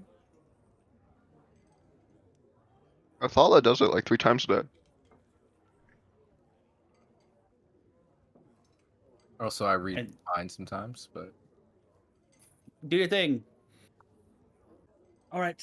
So it'll be on the hour, but it will allow us, regardless of our distance, as long as we remain on this plane, to communicate with each other. Usually the remain on this plane part be very comforting, but considering our previous experience, that actually doesn't seem to. That I think as long as you have stay on the feeling same that- plane, right? We'll be fine. Okay. Telepathic bond. Okay. Yep. Right on. All right. Ritual cast So, takes some time, does- but eventually. This allows us to each talk to each other individually. It's not like a group chat. I think you can direct it however you want. You could just focus on if you only Yeah, want to talk to yeah. one person, you can, or you can just broadcast to everybody who's in the Does it mind. pick up all your thoughts or only the ones you want to send? It's just Like like what you want to communicate. yeah, it's just Yeah. like telepathic communication. All you're doing is now broadcasting what you want to say instead of verbally. You're not doing it from your mind. It's like if one of us were to And- start humming, could we all hear it, or like how does that work? Depends. Are you trying to verbally communicate that, or are you trying not to? Not to, but like just if one of us got a song stuck in our head or something. That seems I bombard not... Costas Yeah, with the Again- whales of the astral sea. Again, you have to like target what you're saying outwards. You have to project that. It's, you know, like a sensation's a sense, right? It's just another sense that you're doing. So, I mean, if you have a song stuck in your head, it's not like Mariah Carey's Christmas is going to now emanate outwards to everyone else says. Unless you decide Very good to that, know. unless you sing it and then you were like, hey, everyone, guess what? You start singing it to everyone. That is very I want comforting. for- Christmas. Yeah. All I want for Christmas is you. Y'all know they get stuck in our heads during the holidays. Don't deny Yep. it. Okay. So we're heading from the tavern. We're gonna head on a small little jaunt back to the commander, give him a little notice of what you're doing, all of that, and then you're gonna be heading to the the north bank of the Farron River, which is just next to the bridge where you talked to one of the actual temple rats to potentially recure boats. Do you remember the name of that individual? Give me a second. I wrote it down. I I'm never curious. do. I'm curious to see if he remembers it in the party here. That's one Which of those individual? names that I never picked up. Which one? Stilton. Commander something or other. Yeah, Stilton. Nice. Yeah. So we had Andrew Tumblerot, which is the stable master. Then you had Stilton Tumblerot, which is the first of the boats, the smoked fish and all of that. And then you had I write this stuff down, guys. yeah, Stilton. All right. Head now. I don't even know your guys' names. So to not to discount Mikey, so Dirty Joe. So you want to make actual like dragon like scale, like actual armor, right? Is that what That you're was saying? the idea, but if we're leaving now, I forget about it. Okay.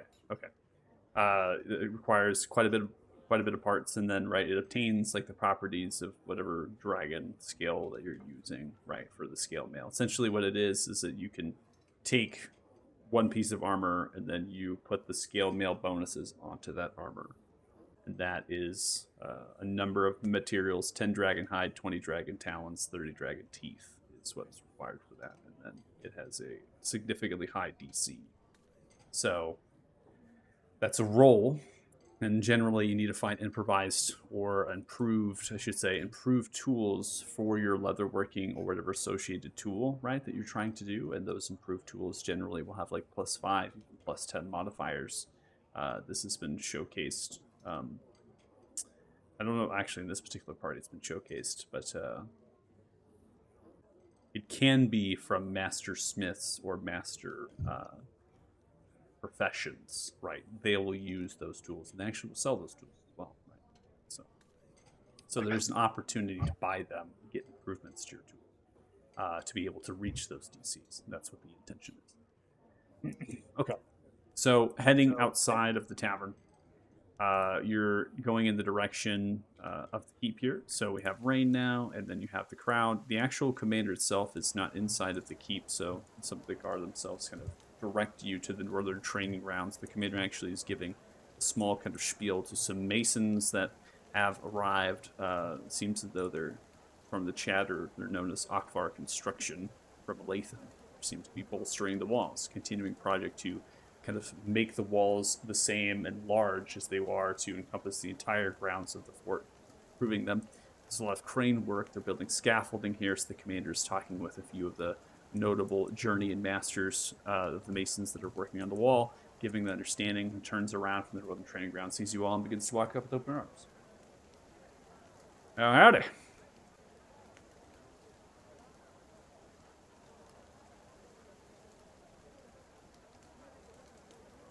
How's it going? It's going mighty fine. Just moving the wall here.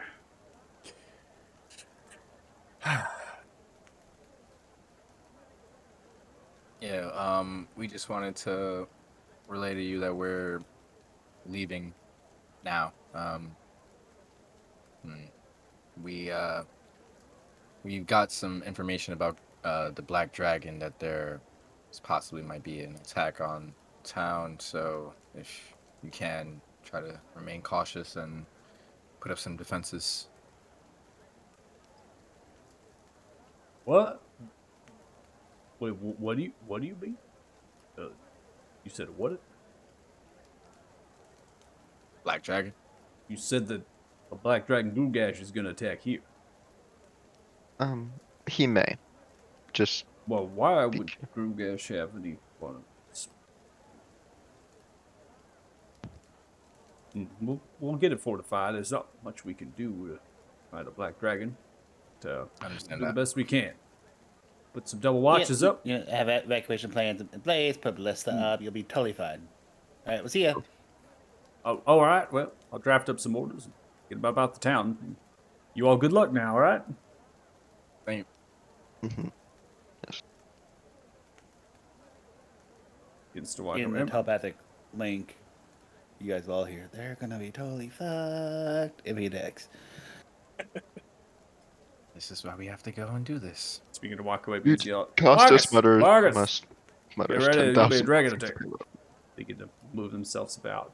And they're taking it seriously. Albeit not much, it seems, that the commander sign of their face and things like, what do you do? Right? The face. And then all of us now yelling happens. So it's a little bit of that like trauma, right? Where they're just like not really understanding. And then all of a sudden it's like bam, smacks. So now there's like people running around you outside of the area, carrying different getting on horseback towards the actual stables there, and then riding those horses out, potentially with directions and things. They're shouting down the streets as well. So everything's starting to create kind of this little haphazard chaos, right? And then you all walk out of that chaos and you begin to head south in direction of the river and the bridge that crosses over. The rain falling down, a few horse carts and other sorts of travel, sorts of travelers and a few adventurers as well. Some individuals that went hunting in the small wood, right? They're just passing through on the road, this cobble, and you begin to continue. And there's some other wagons filled with potatoes and harvest that's pretty late here, but they're continuing in the direction of the farmer's market on the northern side of the town. You walk through the double wooden gate that's there. That wooden kind of gate is completely open. Some of the guards on top of the platforms on the wall actually greet you, or say goodbye to you, I should state. Just simply saying, "Here's the Fort Fair and bye. Thank you." Just kind of waving at you. And you continue towards that beachhead. Now, when you get down there, there is some music that's being played down here, just some celebratory type stuff, different sorts of instruments and things. The crowd itself is not bad, I should say, in a specific space. Turn that down, so it's way too loud.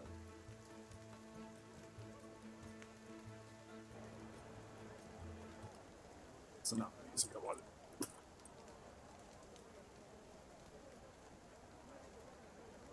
Yeah.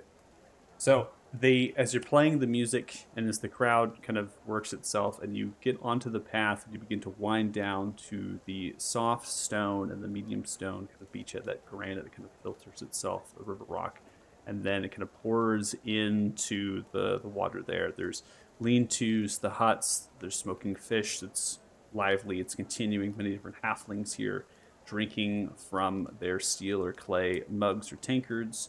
They're smoking their pipes. It's abundant. The party on this beach never stops. Smells of that smoked fish just kind of blooming and blossoming everywhere. And the music, as soon as you come down, the music stops and the crowd stops and they all turn to you in unison.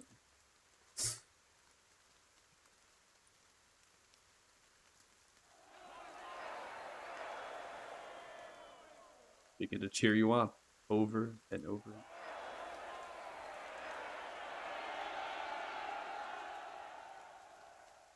Costas is going to do a somersault. A somersault. He's going to try. He's playing to the crowd. Playing to the He crowd. is trying to hide behind Joe, who is ostensibly taller than her. Gotcha.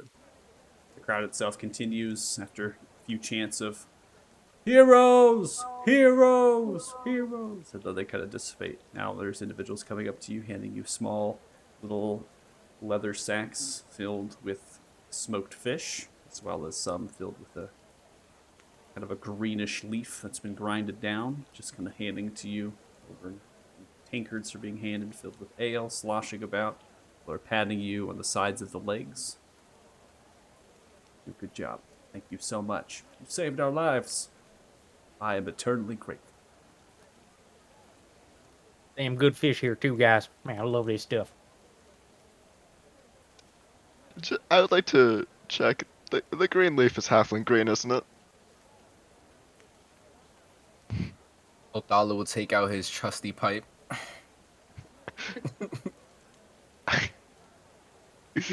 I would like to try something. You got any extras for that, Othala? Actually, Costas, you're still recovering from your previous escapade. Maybe it's best if you just kind of took the afternoon off and recovered. Just a puff. Just... Yeah, no, we got some Take a rapids day. to go ahead of, remember? Dude, I'm telling you, we'll party all you want when we get done. You can party and craft. You can be a hipster. Yeah, this just helps me think. That's it.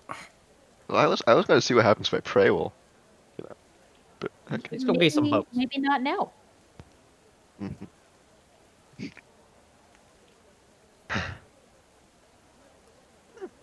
So we're So- gonna go get some boats.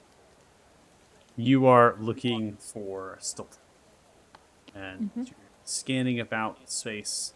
Eventually see Stilton on the other side of the beach, whittling a small piece of wood, making a new fishing rod. Boats are leaned on the grassy, kind of muddy cliffside that works itself up. There's a few tents pitched there, kind of A-framed, smoke billowing up, a multi-tiered smoke rack, fire fresh. So sitting next to that fire, creating the fishing rod. Crowd is just kind of moving about. You just walk over. He still looks up. Oh, hi! How can I help you, heroes of Fort Farron? Hey there, Stilton. We are in need of a couple of watercraft, and we know were my told- name. That was Indeed, we were quite- told you were the best boatmaster around town. Ah, by who? By your cousin, Which one? Reuben. Ah, oh, Reuben back in town. Yeah, Albert. we put the word out. We were looking for a boat. He said, "Come talk to you." all right. Well, how many do you want? For the whole party, how many you think would that be? Like 2, 3? Not for all of you. Probably two. Two is for 3 in a boat. Maybe you want to be more comfortable. 3 and get 2 in a boat. I mean, well, two is fine. Seem to, yeah. Let's go with 2. All right. You gonna bring her back? Don't bet on it. I mean, if we can, sure, but we're I'll have going to into buy some 'em. treacherous areas. Yeah, we'll just purchase them outright from you. That's fine. Oh. All right. I was gonna give them to you for free. You was Fort Farron and all. I felt like next adventure, perhaps you'd Okay, great, thanks. reference it in some bardic tale. Stilton Tumblerot gave us the boats. Oh, Absolutely. You Yeah. got a spot in the story, bud. Thank you. We'll remember it. Oh yeah, I'm Felix, going- write his name Felix down will here in write the it book. down. Yeah. Ah, I pretend that I'm writing his name down. oh, you are right. Thank you so much. Do I notice that Felix is pretending to write the name down? Or are they just actually writing it down? To the eye of you, you would probably just see that Felix looks like they're writing. I mean, you'd have to be like behind whatever they're writing to actually see them. And how do you spell that? S T-I-L T-O-N, and then Tumblerot, obviously. T-U-M-B-L-E-R-O-T. Are you sure? You like had to think about it for a second. Were you taking your notes? No, Your notes of what your name is? no, quite embarrassed. No, put down there, expert fisher of Fort Farron. Expert Fisher. Ooh. Got it. Hey, let's go. Thank you very much, Stilton. You have a great day now. All right, take which ones you want. No worries here. Do you need any smoked fish for the journeys ahead? I will not say no to that. This smoked fish is delicious. How much do you want? Oh, I don't know. Maybe enough for one full meal for everybody for dinner tonight. How about that? Oh, all right. I'll give you £3. One moment. Right. The tent. 3 heavy leather sacks. All right. Here you are. Smoked fish, £3 to get you maybe a couple more nights. I don't know. Feeling hungry? Tap your belly. I always am, buddy. Thank you so much. By the way, Stilton, speaking of smoking, would you happen to have a spare pipe that I could buy off of you? You want to smoke from one of my pipes? If you have an extra, I mean, I don't want to take your. So they're wearing I like don't this vest. It's kind of woolen things, and they kind of open the vest. You just see like literally 30 pipes, just like in little ropelets inside of the actual vest. Which one do you want? You got any with like the symbol Paylor on them? No, I can carve it in if you'd like. Okay. I would like to find one that's kind of got. I would like a nice looking pipe, nothing too fancy. But have something nice, clean looking, maybe like various types of wood. Do you have anything like that? Like, All right, this one's made from Purple Heart here. It's got a nice finish to it, and a good curve. how much? See you a Fort Farinal smoking my pipe? It's free. Oh, I insist. Here, take 10 gold. I mean, I don't know how much this would 10 usually go for. gold! Oh my gosh, this is a lot of coin. Thank you so much here. You've been so kind to us. You've been so kind to us, and the money we got is from your town. I mean, it's. Yes. Also, would you have anything like actually, you know what? We've been handed a lot of that already. It's fine. Have a great day, Stilton. You as well, bye now. Bye. Have a good time, everyone. All right. Get into the boats. And you get going. Who is in each boat? Boat number 1. How I'll did you do it be last time? boat number 1. Should we just go with the same way we went and then Yeah. have Istro with me and Costas? I'll So be good. in one of the boats then. Okay.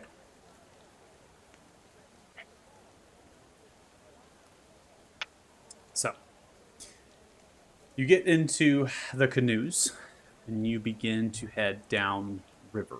This is one of the tributaries of the Fairn River, and nothing has changed. This journey is identical to that as you have been before. Nothing has deferred.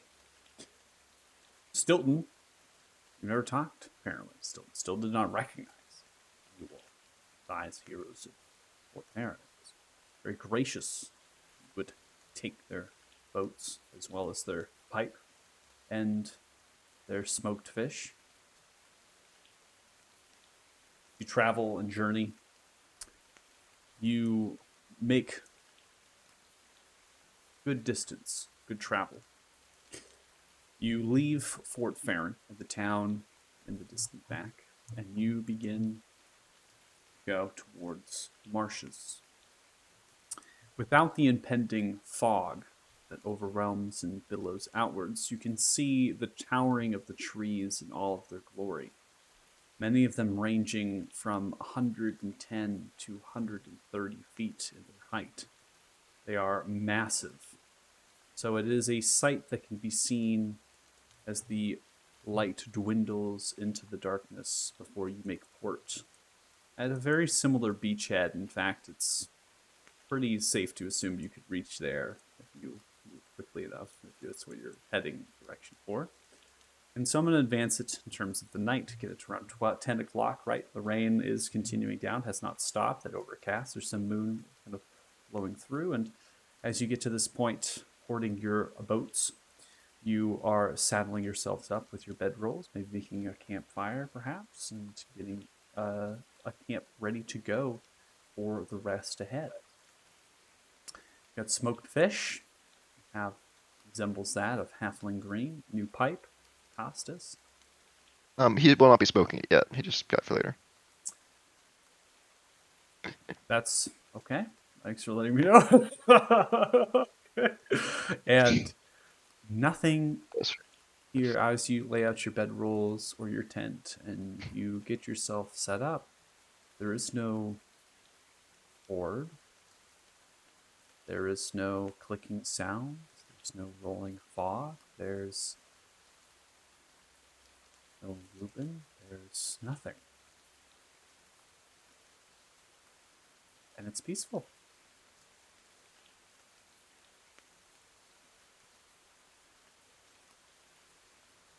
That's it. Everyone can go ahead and take a long rest. unless they would like to do something in particular. One question. When we passed by Norfolk, was it the same as it looked, or was anything different? You have yet to actually get to Norfolk on this journey, so this is just enough to get your maybe a handful of miles away from Norfolk. You'll be hitting there in the morning, so you will be able to get an understanding of what Norfolk looks like and see it the next day. By the way, I'd also like to pray quickly at any point you drink. I don't know if we could really pray on the boat, if I can. You can pray on the boat if you want. Costas, what are you doing? I'm praying. We need to row. I'm praying. Ah! Don't get in between him and Paylor. Yeah. All that heavy armor. Still praying as you just sink down to the bottom. No, Yeah, I was like, is it like at the point where I need to like be rowing constantly, or is this like more gentle waters where I can pray? there is opportunities in the river to pray, and then there's opportunities that you will need to be rowing. So there's, yeah, you can pray during the time. I did not have a check this go around. Since you are able to navigate this water, you are experienced in the exploration of this river. You do not need a check at this stage. So you are, yeah, you can pray during the day. You can pray at night, whatever you want. Yeah. When it's one of the more kind of docile points in the water, we're kind of slowing down. I'd like Alright. to cause it like take a quick 10 minutes. What are you saying? Dear Paylor, please protect the people of Fort Farron. Guide us on our travels, and please place your blessings upon us. Just kind of simple, you know. He hasn't been one for long. He kind of repeats that a few times. As you finish that prayer and repeating it a few times afterwards, you can see a small crack in the overcast and a little bit of sunlight kind of sheds down upon you, and you're pretty sure that it's before and then fills with clouds. Nice to know he approves of Halfling Grin. Okay, back. Wow, I feel like Lucas has discovered something really revolutionary. And, Lucas's dad, if you're watching, Coming outside.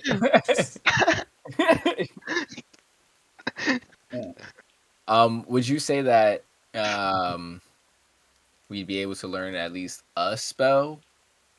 So you have actually studied. If you're also taking some opportunities on the boat to open up the book and things, and now maybe bedding down for another hour. You studying for another hour before you actually officially go to sleep. You would be at equivalent of about 5 to 6 hours worth of time that you have dedicated to the spellbook. Now, boats, right, being in the same boat, you're both right, you both can work on the spell book. I sent a list to you, Faith, so you understand how many spells are in there. So potentially, if you want to look at getting understanding some spells there, so just remember I think it's 2 hours for every spell level, and then there is associated cost as well. Mm-hmm. Okay.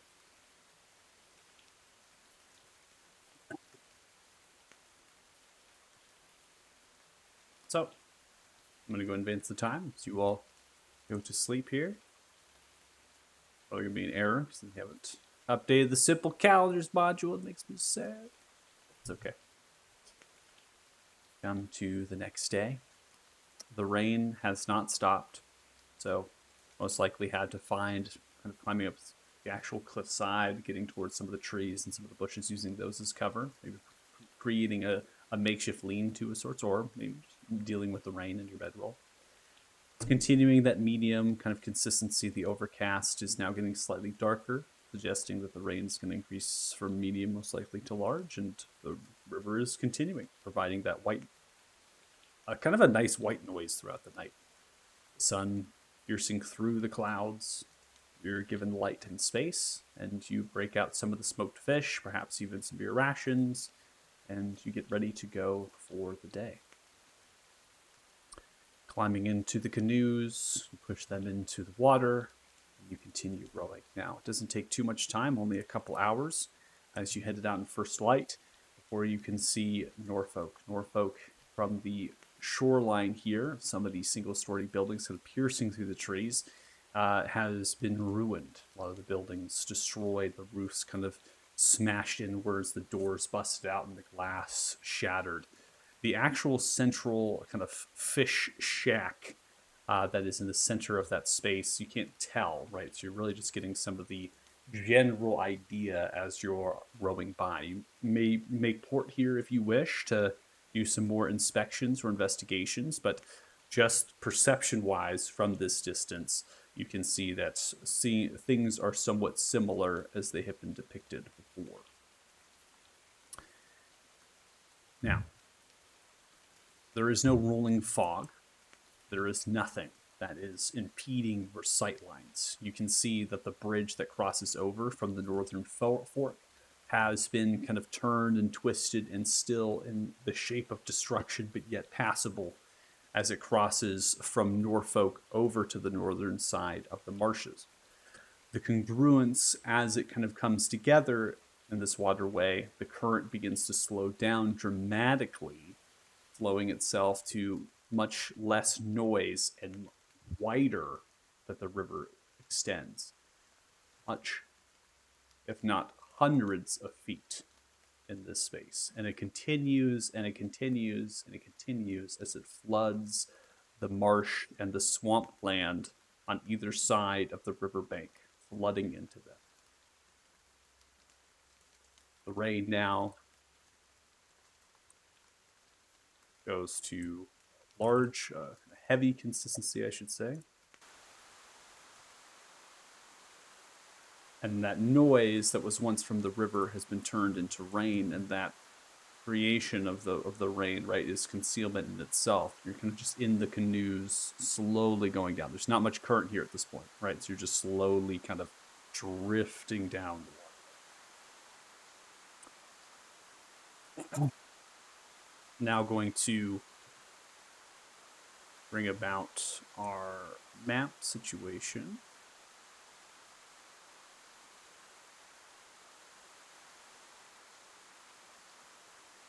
Figuring some things here.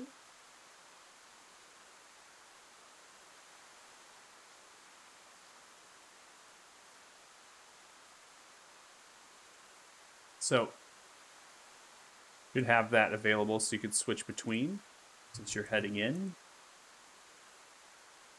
Another hour, half an hour passes by, and you can see that there are large and menacing towers that sprawl themselves from the tree canopies.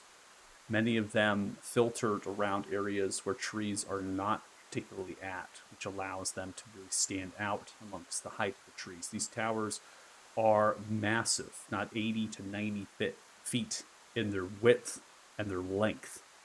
They're made of solid black rock in a geometrical shape that resembles a diversity of kind of squared off hexagon on the edges, right? So it's kind of deferring in the way that it's climbing up and working.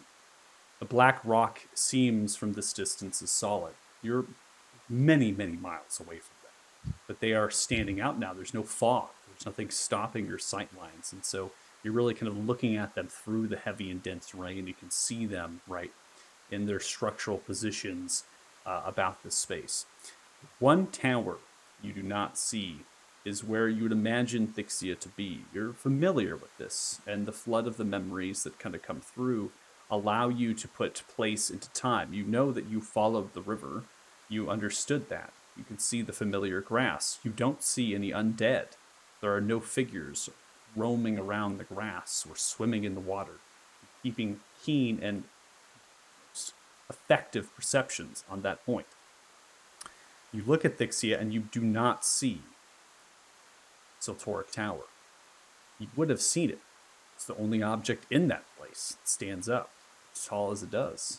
You've seen it for miles and miles and miles upon entering in to the full and embodied Farron River that courses through this place. But it's simply not there. As you watch on, you can hear the sound of crashing trees coming from the south. And flying overhead of the canopy, you just make out a leathery and kind of this large and grotesque black draconic wing. many miles away. Remember, you're on the water, heavy rain, and so you're looking and you can see flying above the canopy. And then you see it kind of swoop down from the tree line over a lake. A large and a heavy crash smashes in.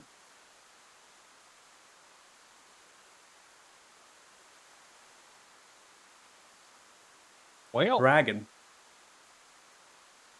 is easily 140 to 150 feet long. 200-foot wingspan.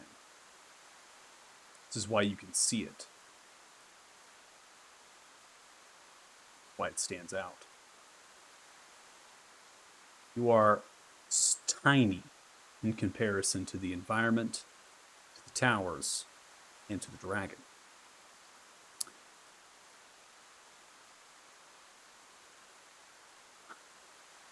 Before we get into any decision making of where we go in the marshes,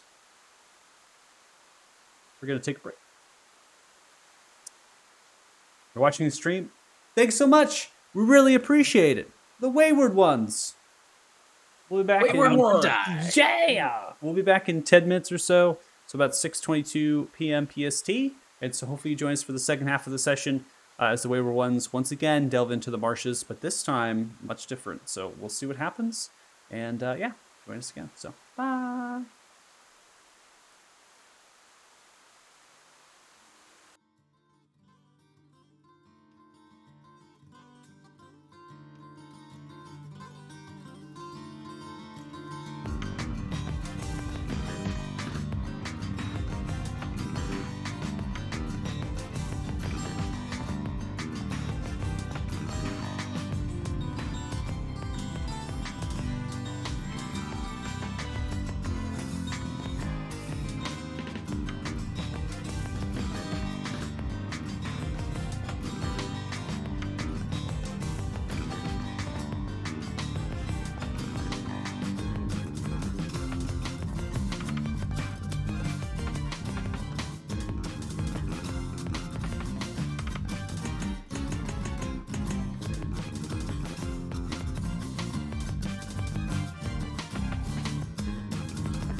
All right. If you're joining us, thanks so much. Really appreciate it for the second half of the Wayward Ones as we are in the marshes of Unveiling and we are cruising down the river in our two canoes here with the rain pouring around and the soft current.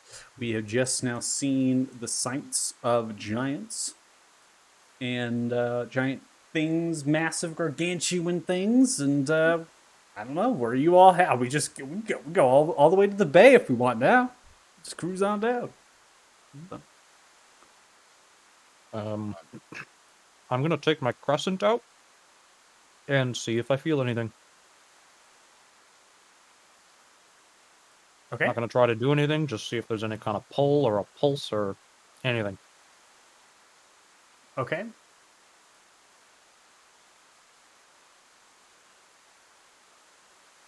Anybody else doing anything? I would just suggest to the party, Yeah. maybe we should walk from here instead of being on the river. Yes, considering dragon is aquatic. Like, I know it'll take us a couple days, like maybe last time, maybe it won't, but I think it's the best bet. Well, it depends, like, where are we headed to? Because I'm trying to pick something off of this crescent here, like, it was a damn big flying dragon that we just saw in the distance, like, I think we need all the help we can get, so if we can somehow find a way to find these stones, that'd be the business, as far as I'm concerned. Well, I think trying to figure out situation maybe at Satoric Citadel would be a good idea. Also, finding more dragon essence is why we're here too. So we have, if we can avoid Grugash, maybe for as long as we can to try to find that essence, probably be better. What about the other towers? What about them? There might be essence in there. Might be buried into a rock somewhere. I really have no idea. Shake it and put it up to my ear. Do I notice anything? With Joe's back to me, a minor illusion, so that it sounds like the essence is humming when he puts it up to his ear.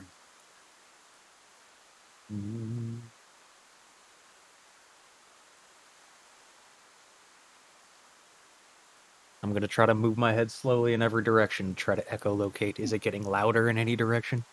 Every 6 seconds, I would alternate based on what direction he's looking at, whether it gets quieter or louder. But no pattern to it, just completely random. He's doing some kind of weird humming thing. I can't... If there's a pattern, I don't know what the hell it is. That's Othala, was it doing this to yours? No, it was more like a mind pull. I didn't hear a humming. It's awfully bizarre. Well, it's not helping me at any point. Okay. So, check out the towers then? Maybe we take another. I can do these once per day or a couple times, but should we cross the towers off our list if they're not there? Or should we go talk to those frog people, the mucklucks? Maybe they heard something. Well, can we see the other 4 towers? Like, off in the distance, or...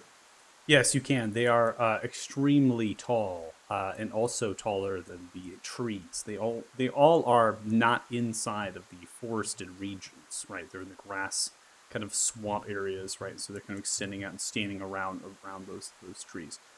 They are, like as I stated, I mean, we're talking 80 to 90 feet in their actual width and their length. So they stand out. They're massive structures, not just in their height, but also in the size of them. Can they- you... Mhm. No, go ahead. Continue.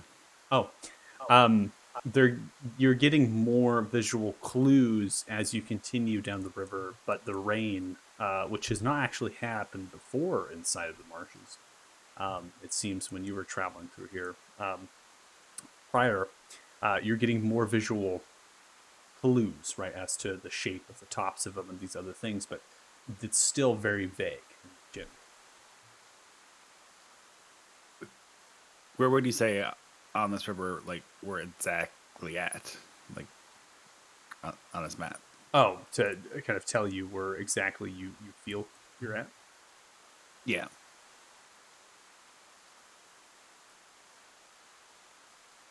And we saw Grugash down here-ish. You saw Grugash emerge from the tree line in here and seem to fly like that. And land in that lake. That's correct. So All right. We have a map of this area, so looking at it, theorizing, what if we went to the North Tower, the West Tower, the South Tower, and then into Thixia, and avoid the East Tower, because we know Grugash is hanging out there.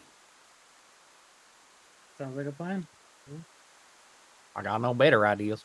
yeah, seems like the best path. Would you want to stop by this McCluck place? Well, check out the Don't- North Tower first. Unless we have something that points us in their direction, I would avoid, they're likely under Grugash's, Understood. Yes. not even thrall, but, just the Dominion. Influence. And, if there's multiple people there, any one of them could tip him off. We know that the lizard people were working with them.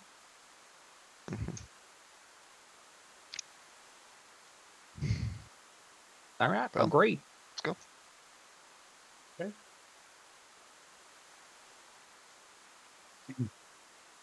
So, heading towards the tower on the north side, you are making good headway here. Seems that the time of the day is changing as normal.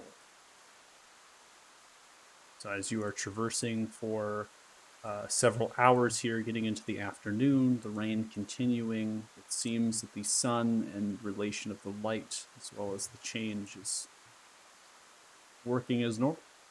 You've not felt that anything is dilating or changing in any way.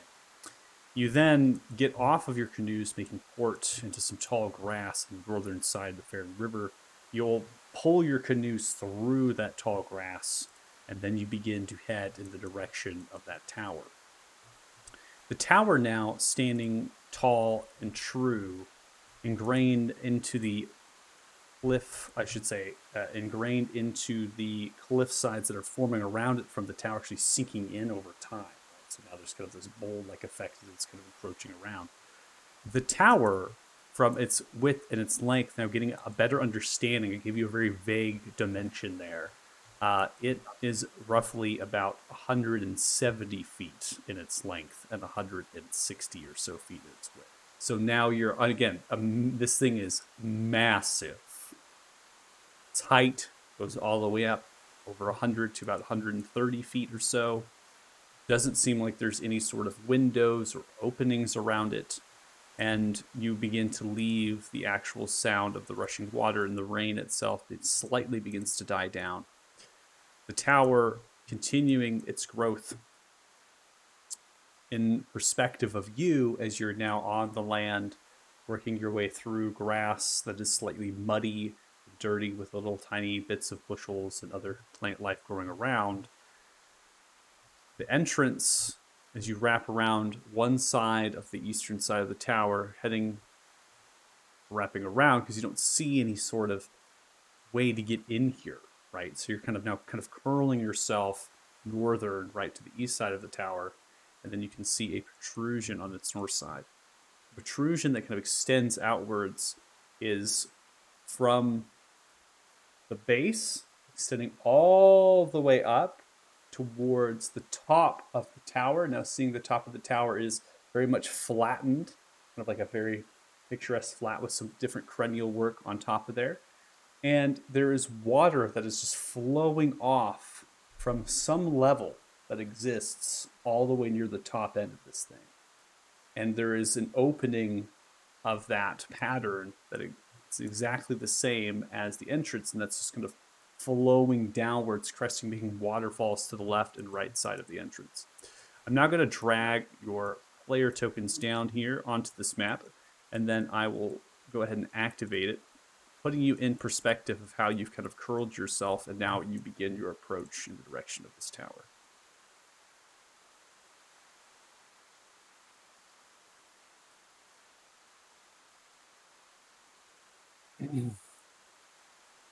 So, as you can see, a bit of the material and the rock still exists that's kind of extending itself upwards and down slightly. It's kind of going up and then down, drooping towards the tower, how it's sunk down.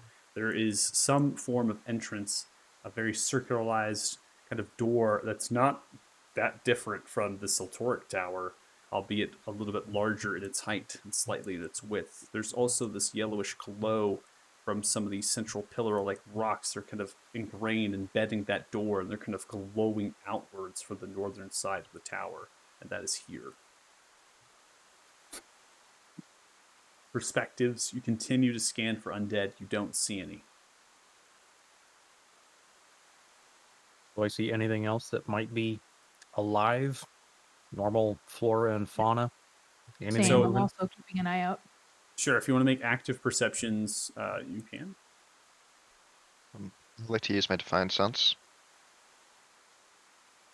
Okay. Twinsies. Twos. That's awesome. Okay. So with perception here of 8 and 14, the flora appears to be normal.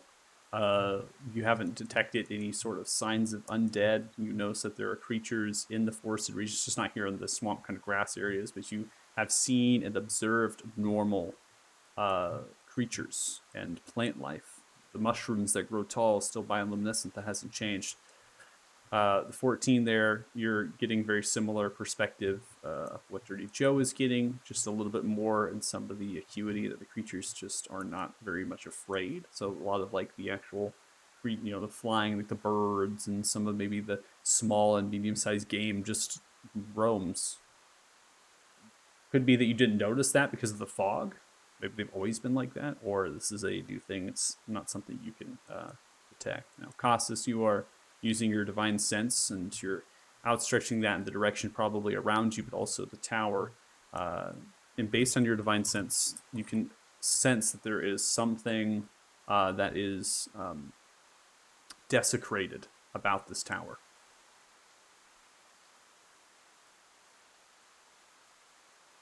Is it like a?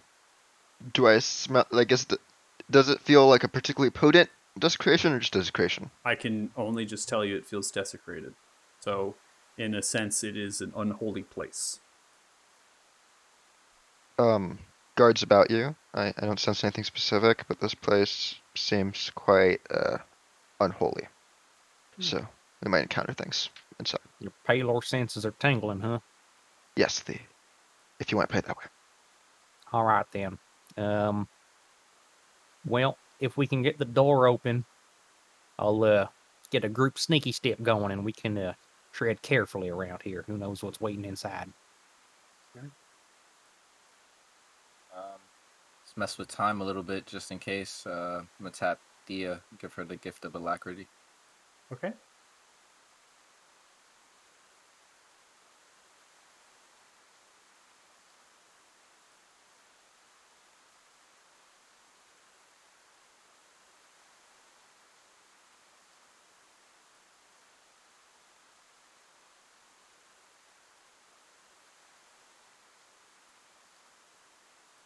Is there anything on this door as we approach?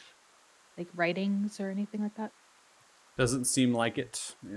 Notice that there is a octagonal-like indentation at the center point of the door. There's no handle here. The hinges are concealed and hidden away inside of the obsidian kind of blackish rock that makes up the tower. The yellowish veins to the left and right, those same kind of rock with the yellow veins that are extending all the way to the top end. The sound of the waterfall, the rushing water now falling down. It's filling into the moat-like around the tower, which is filled with a plethora of different fungi.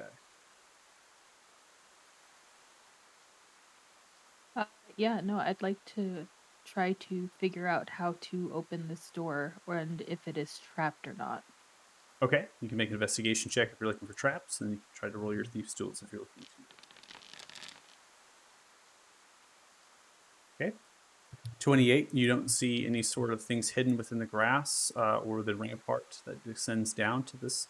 You're looking at the hinges, looking at plates, traditional things that would be of a trap. Its nature, it does not appear to be so. Mechanically, it must be an object of some kind placed that opens this door. Make a thief's tools check. 15. So you're attempting to funnel on the actual indentation, seeing if there's any pressure points that this actual little bit inlay from 15. You notice that the lock actually is quite simple. It's not necessarily a lock as much as it is a way to open the door. So there is actual pressure points in actual each vertex of that octagonal pattern. You simply have to work your thief's tools and kind of align them, have everything pressed right. And then eventually it just kind of opens in similar fashion. Each corner of that circle kind of pulls inwards at once. That's exactly like the Satoric Tower had opened. Upon looking in, you can see that there are two statues of elvish-like figures funneling themselves with hands, leaning downwards and bowing towards those who would enter in. The toweringness of this is impressive. This is roughly about 50 to 60 feet the ceiling height. So these towers are about 10 to 15 feet below that. So they are massive. They are built from some black rock, which I will refer to as obsidian, because that's what it mostly looks like in the way it's described. Yellowish veins of the floor and of pillars that extend upwards are large, giving off light as well. They appear to be crystal in their nature as they're impregnated into the obsidian.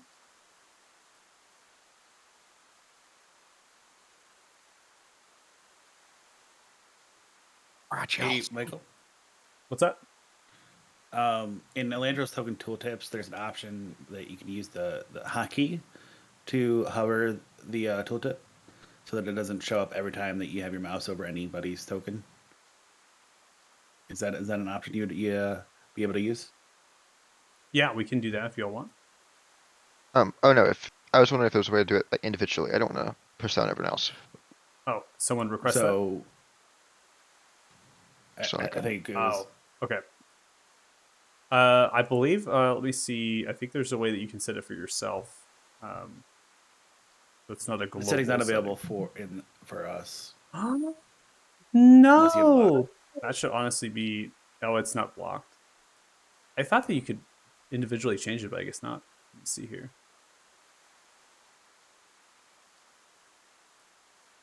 it's not really a big deal for me. If you want, we can like do it after session or something. Is it just you who has a in Lucas? Yeah, it was just like a personal question of mine. I don't know if anyone else has problems with it, so I don't want to like stop the session for it or anything. Just Oh, I figured someone would like know like a little like thing I could just press in my settings. So there's a setting where you can do show only with tooltip hotkey is enabled, and so like by default that's shift. So it would only show if you were holding down shift and you had your mouse over it. But probably something you can look at later. Just bringing it to your attention. Oh, okay.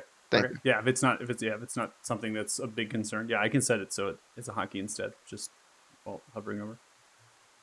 No worries there. We'll do it at the end of the session. It's not bothering you too much.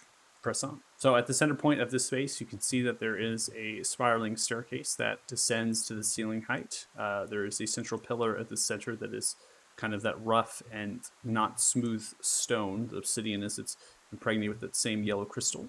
And it appears to be suspended. So it is not like there are multiple pillar, like this one solid piece of stone of the staircase. It is suspended by almost as if it's like a foundation to a house, right? With these pillars every bit of way. And then there are chains that come from those pillars into the central one. Okay. So it's almost as if this thing is just kind of hanging in the air.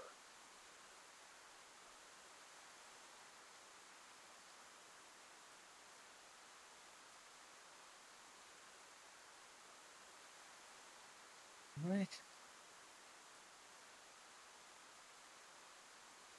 I'm going cautiously just because I don't know what's going on here necessarily. Okay. Yeah, no, I'm just giving you a description of what you're seeing. So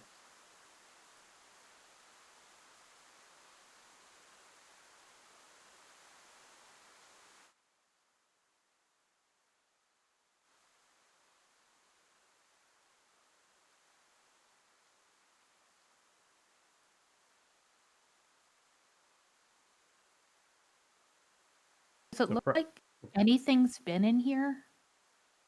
roll Like invest. at We any can roll. point? You can roll investigation. You can see that there are these still obsidian statues. They have staffs, almost as if they resemble that of mages, very amorphous and loose with the robes. They fall down. The cowl is coming through, and they have staffs. The staffs are lean forward, made of the same stone, and then a metallic glass lantern circular kind of hangs from that. There's these large green permacrystals that are emanating, giving off large amounts of light. These statues, again, 15 to 20 feet below the ceiling height, so they're massive in comparison to you all. And that is much of the light that's given off in this space, in addition to the yellow crystals that seem to be glowing, giving off that light as well. With investigation of 17, you're looking for traces or clues. You can see that the floor itself is rather smooth, and at times you might get into some difference. You're looking for dust, you're looking for debris, anything that would resemble that of someone not being here. All you can find is a fine kind of coldness, and then when you touch over the yellow of the crystal that's impregnated into the obsidian floor, it feels warm. There are no noticeable signs that someone or something has been here in the recent times, and there's also no clues or evidence that suggests otherwise. So, no evidence in either direction. I would like to closely examine one of these statues to see if there's anything strange about it. What are you particularly looking at it for? Like, has it ever been moved? Does it like seem magical in any way? Something like that. Okay, so that's two different checks. They're asking if it's been moved. It seems to be built from the same floor, so perhaps this was a solid piece of stone and then they refined it down to what it is now. Make investigation if you're wondering if it's been moved, or you can roll an arcana check to see if it's magical. While Costas would be doing that, he would notice that Othala would just take 2 small handfuls of diamond dust and Okay. place one in each bowl. So the bowls themselves are kind of leaning downwards. They're not actually in range to be able to Oh. lift your hands up and put them in. They are towering over you and they're leaning downwards. Not necessarily anything you can reach. You could attempt to climb them and do that if you'd like to. As you are negotiating that and pulling and contemplating what you want to do next there, the door behind you all shuts.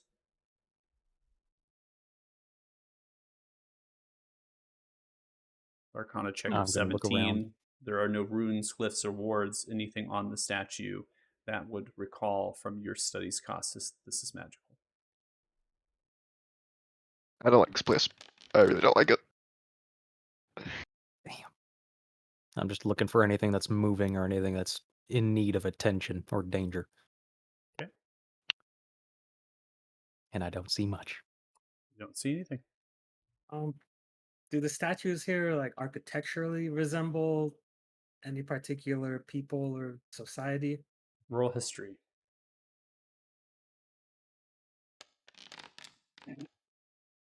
26.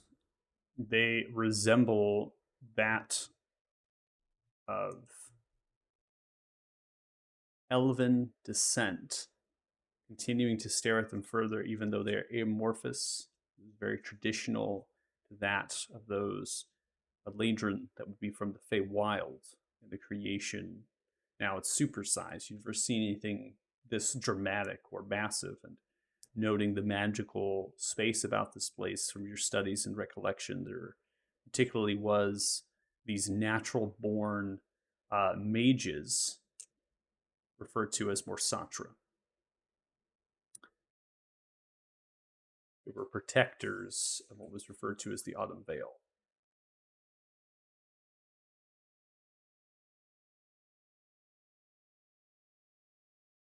Well, guys, I don't see nothing. Should we sneak upstairs?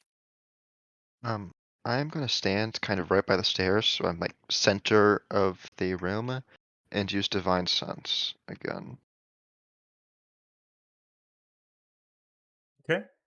So activating divine sense and feeling the presence around you, you still feel that same desecrated kind of sense about you. You do not detect any specific undead.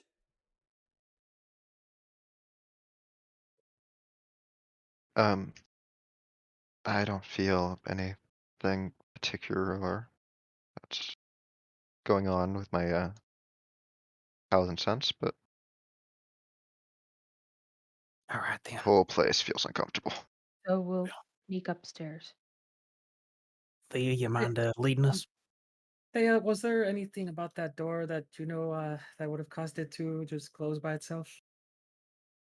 Uh, based on my investigation check of a 28 on that door, was there any kind of mechanism that would lead me to believe it would just shut on its own?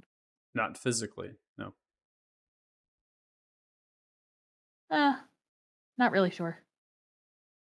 Okay. Mm. Cool. Well, quietly now. Let's head up. Yeah, quietly heading up the stairs. As you press your foot down onto the stair, stepping on, you should make a dexterity saving throw. Yay.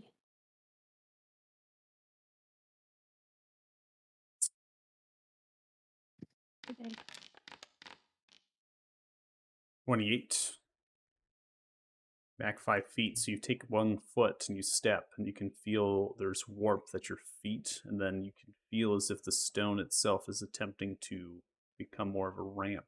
The stairs are kind of becoming that. And you take your foot off, unsure of what that is.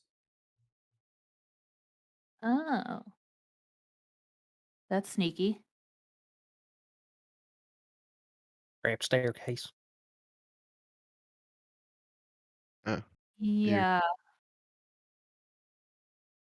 it's trying to become a ramp if I try to step on it. maybe we should see if it activates for like a rock or something. Do we have something we can like, just throw on it? I'm gonna poke it with the end of my bow. Okay. Nothing happens.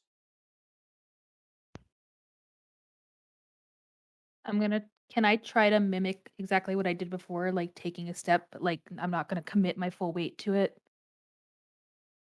You're going So to like press your foot and you're going to I'm get it to turn, but you're just going to hold it there. I'm gonna try to basically see if it does it if you try to step on it as opposed to like put anything else on it. So like I did the dex save because I felt it going. You So were I'm like given getting to the point where I feel it going. you were given a dex save because your passives allowed you to be given a dex save. You were able to catch Okay. yourself being light-footed enough to notice the ground and the floor itself was shifting a little bit, so you pulled your Mhm. foot off before you took the step. Yeah. If you're attempting to replicate that, it's the similar thing is going to happen. It just Yeah. depends on how long you're going to put your foot on, which is the question I'm asking you. I'll hold it for like a second longer than I did before. Okay. So you put your foot on there and you hold it for a second longer. It continues to push downwards, eventually forming a rampart. You hear grooves in stone as if they become shifting and moving.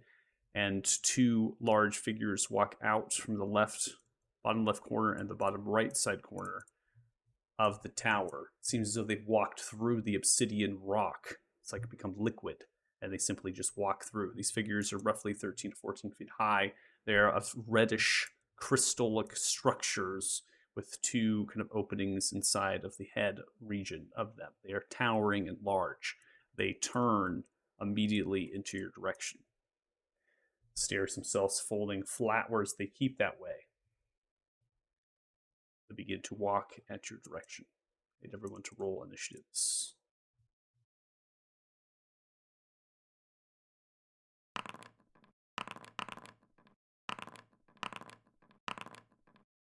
Then I get a D8 for gift of alacrity, right? Yep.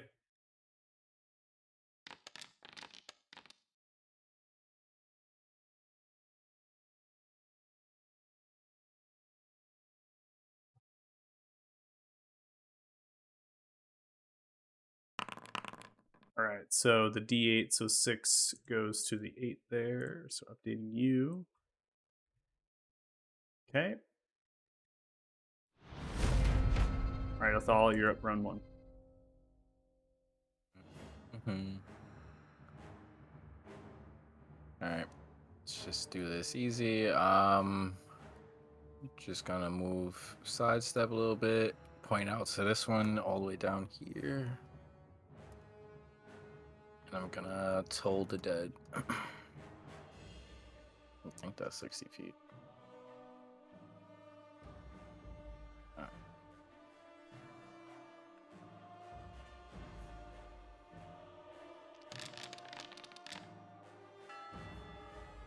All right, sending out a Toll the Dead. As you extend outwards, the creature has failed, yet takes no damage. Okay, necrotic might be bad, and going to gonna hide behind Colossus and enter, and I'd have Heavy go to Joe, land on his shoulder, and give him the help action. Okay. Sounds good. Your turn. Felix, you're up next. Yeah, that doesn't look good. I'm just gonna throw out a bless using my Nate casting on Costas, Joe, and Thea.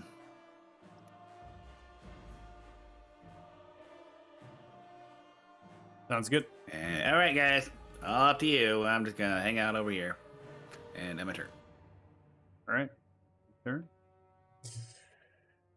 Or Joe, you're up next. You will have advantage for the good, first buddy. attack. I'm gonna move out of the way of these guys, so I don't shoot any fireballs at all of us. Target this guy. Gonna hit him with Slayer's Prey and see if I can poke him full of holes. Okay. Damn it. Control or Alt? I forget. Alt. Alt. Yes. All right, so the advantage on the first strike, 33, and the bless there is going to connect as it hits into the crystalline structure, 17 points. Looks like we still have your fire damage on. Oh, the yeah. ammunition. Let's take that off. It's okay. I'll take it off. I'll also switch your ammunition over to the other regular arrows there. Thank you. So firing off this, we have looks like 8 on the die, so 14 total points of piercing, and then 6 from the Slayer's Prey. It is going to take the full amount of Slayer's Prey, but it is going to half the piercing damage, even though it is magical bow. Has resistance to all piercing. Well, might as well shoot it again. Okay. Firing off your second arrow here. 23 is going to connect. This creature is massive and stout and large in its width and things. It's not very incredibly tall for its size category. So we have 12 points of piercing damage that is going to connect 6 points of damage as it's landing into the crystalline. It's kind of chipping away at it, right? Piercing is just not, it's like glancing off of the smooth structure and it's not impregnating the arrows in. Yeah, guys, poking it doesn't seem to work too well. Maybe, I don't know, smash it with a hammer or something. Yeah. Okay. I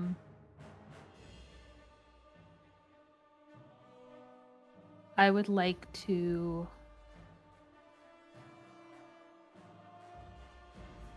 use insightful fighting on this guy.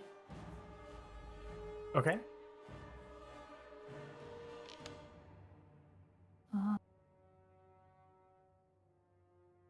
Hold on, my thing collapsed. I can probably just tell you because you have a minimum with it. So yeah, I have a minimum of you 20. You succeed. Okay. Yeah, we don't need you to roll unless you want to. I never know how wise things are. All right. So insightful fighting on him. I'm gonna step out here. Okay. Hold on. And then is that 20 or 25 feet? That's 20 feet. Okay, so I'm gonna move to my full 30. Okay.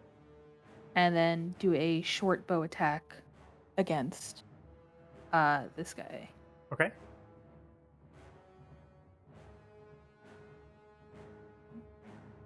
It's my short bow. 25 is going to connect. We'll sneak attack.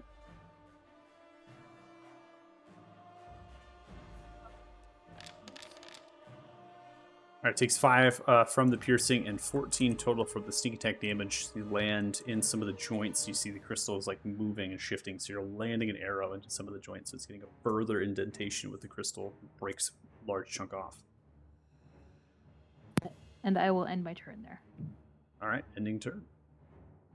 Look at all of you rolling so high in comparison to these creatures. It's real. Bonus action, gonna start up the blade song. And then we'll just do a mirror image for now. Okay. We'll move.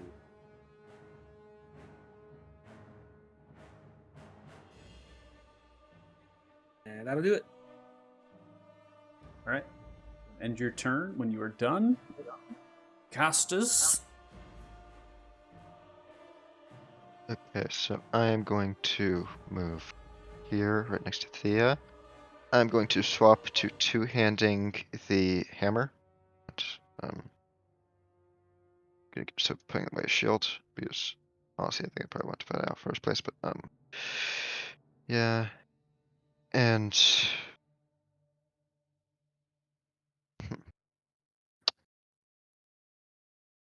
I'm actually gonna do nothing else for now. Let's just look at it. Nothing else. Okay. Now we come to this creature who has been attacked. It now moves at a quickened pace after being struck. It goes 20 feet, and after getting to this point, it is going to kind of walk, and it steps, and then it leaps up a little bit, and then strikes into the ground.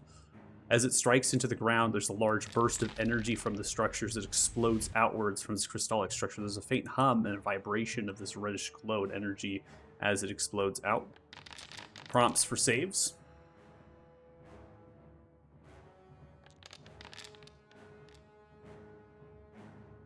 Okay. Costas, you have a success of a 21. You were going to have 37 total points of force damage, taking 18, and you are not knocked prone. Thea, I have you at an 11. That is going to be a failure. You take 37 points of force damage, and you are knocked prone from the blast. The creature then is going to pick itself upwards and begins to speak its Sylvan. Lay down your weapons. And ends its turn. Question: would my uncanny dodge do anything to that? Uncanny dodge is only for a weapons attack. This is not a weapon attack. This is an AoE that's kind of emanating from this force wave that comes outwards from its fist. So would evasion work on that? No, it's dex. Okay, Yeah, never mind. it's there's no way to like dodge out of the way of it. It's just kind of Reading it right now. Yeah. Okay. This creature is going to do a dash, showcasing its speed, which is 40 feet. And as it dashes, it's going to get underneath, as I showcasing the actual staircase is suspended. So it's going to be wrapping around the staircase in this direction as it forces and pierces through that. And so it's kind of underneath the staircase at this point, and it's running in the general direction of kind of the entrance, but also on the other side of you all as a party. And then as it's running in full bore, it says the same phrase as the other one did. Thala, you're up next. Well, I don't speak Sylvan. So seeing one right next to me, Magdala's going to necrotic didn't work, so mind sliver. Okay.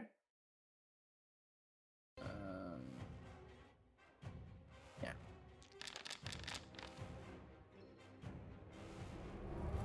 All right, so a DC 17, the creature succeeds with a 17. As you throw out your hand in a mind sliver, the mind of this creature, if there is ever one, is protected. There seems to be a harmonious hum that emanates outwards. Maybe some magical resistance or just difficulty getting through the psychic attacks. And Otalo will just look at it and say, "Speak common. I don't understand." And I'm going to. I don't really want to take damage. I'm gonna move by the pillar on this side, by Joe. Okay. Yeah, end turn. Ending turn. Felix, you're up next. Oh, okay, cool.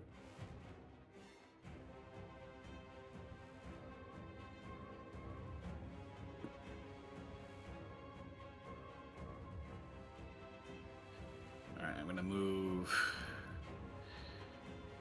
here, and that should put me in. Yeah, and as an action, I will go ahead and use my universal speech, so these creatures can understand my language. Okay. Like, whoa, fellas! If you don't want to fight, we don't want to have to fight. Why do we just talk? I'm not even carrying a weapon. See, and my rapier is currently in my sheath. Okay.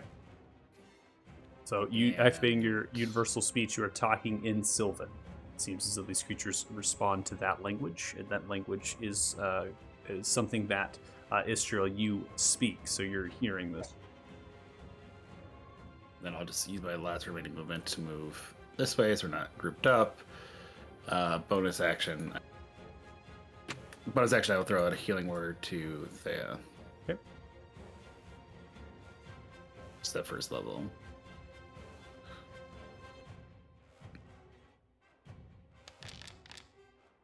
Nice. 8 points. Coming back to you. Right on. And end my turn. All right, ending turn. Dirty Joe, you're up next. So I just heard Othala yell out, "Hey, I don't understand you," and then Felix just let out a bunch of psychobabble that sounded like what the psychobabble was that came out of these giant crystalline figures. You can say that's very similar, yes. Exactly the same. They're talking. I All have creatures no idea understand me, so Oh, even though I'm speaking Sylvan to them, it sounds like common to you. Yeah. right. Okay. Shit, do I trust these things? I do not, but I know Felix has gotten us out of some tight spots before by talking to things that are trying to kill us. So I'm gonna go up to Felix. And I'm going to cast Protection from Evil and Good. Just be like, "All right, buddy, you're good at negotiating. Get us out of this mess. And if they clobber you, hopefully this will help."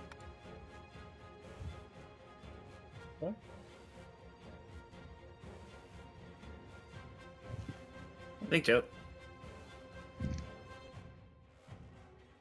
All right. Yeah, you're up. I understood them when they said put down your weapons. Yeah. Speak Sylvan as well. Okay. And I know Felix has done this before.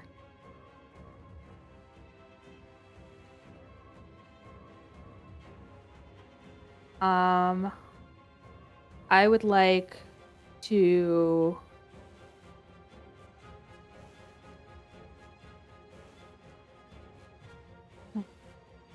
It's an action. I'm gonna take a potion. Okay. I'm gonna take a regular potion.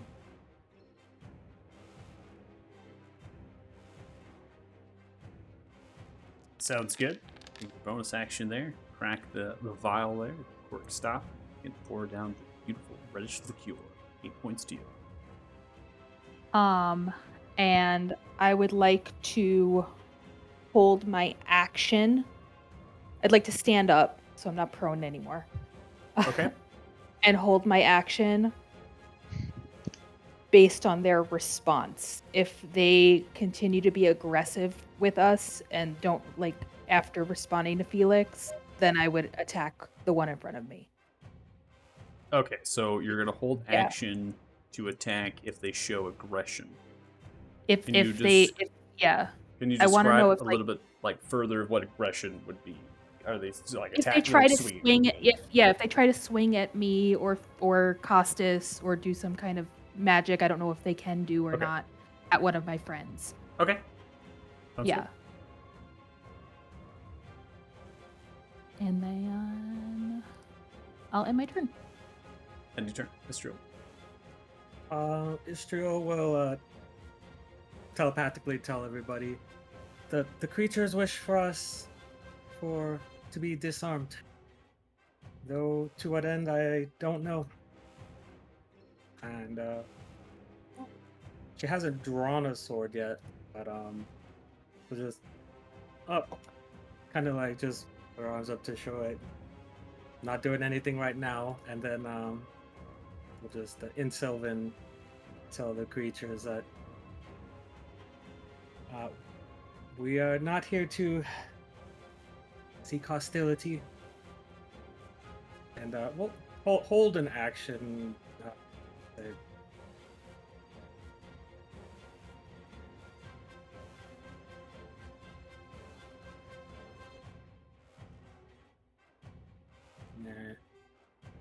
I'll hold an action to throw out a firebolt. Pretty much the same terms as if they still are hostile. Okay. Sounds good. Costas? I'm gonna put away my hammer, take the dodge action, and say in Celestial, I mean no harm.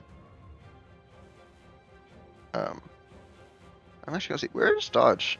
Is dodge on like this? I'll assign it to you. No worries. Yeah, that's... Okay, on the end of your turn, you can see the creature that is been the one struck primarily from this damage kind of picks up its large crystalline kind of hand with a gauntlet that it has there. It then is going to continue to just like stand fully straight up and seeing Costas put away the hammer. And you still have, as a hold action, you have your weapons ready to attack. Right? That is what a hold is. You're getting ready to strike upon a reaction. It simply reaches down to grapple you, like grab you entirely around and begin to lift you above the ground. Do you negate that? Can I can I resist that? You can. Yeah, no, it's a grapple check, so you can attempt to oppose it. Athletics or acrobatics? Okay, I'll do acrobatics. Okay. Yeah. It's going to get a 23. It is incredibly strong as it's grappling you. It should have just grabs you, gently caresses you into its crystal hand, and then lifts you about 10 feet off of the ground. Then kind of takes you and then moves a little bit to the right, and then uses the remainder of its movement speed here to get about here, and then continues to move you in its kind of gauntlet in its hand as it's walking by, and then looks down towards Istriel, who has the hands outwards, things, just kind of looks, and then turns, and its attention drawn towards the rest, and continues to survey like left to right. Ending its turn, this one begins to walk from underneath the staircase, rounding around a little bit, so additional 5 feet there. Turns, looks down towards you, Felix. Why have you trespassed? And doesn't take an action at this point. Is anybody taking combat actions against these creatures? No. No. Man, really? No? No, this isn't aggressive. This is Okay. this is I was cautionary. gonna say, it was like, Yeah. They were gentle. yeah. I was trying to describe it to you that it was Yeah. gentle. Yeah. Okay. Yeah, no, so that's cautionary. That's not aggressive Okay. to me. I know you got the hot head sometimes, so I'm Yeah, giving no, you. All but right. I'm specific. I'm So specific. Estriel, are you attacking? No. Okay. All right. That is the end of combat. Look, big guys. Totally get your vibe here, and I'm sure we can come to a peaceful resolution. Not meaning to trespass, but could you, perchance, put my friend down? Thea, would you mind sheathing your weapon right now? We're all friends here. Do that if he let me go. Right. What do you say, big Looks guy? like. If you let me go, I could put my bow away. Why have you trespassed? Well, have you heard of the Dragon Gugash? Mm. Grugash. Black Dragon. Spawn of Orsavis.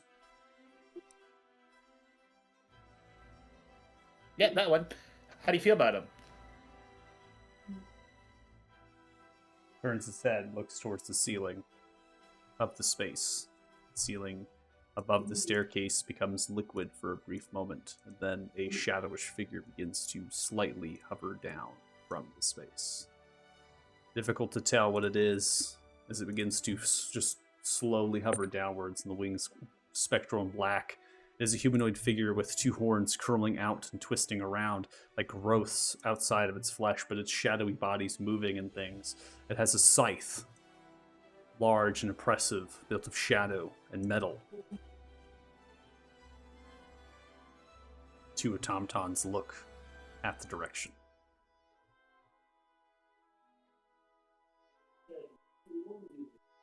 Figure begins to hover down. It's 30 feet in the air.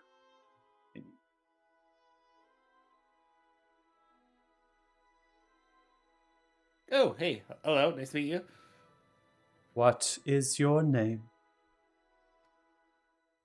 Felix Fennicus at your service. These are the Wayward ones. Gonna give like a half kind of tip the hat.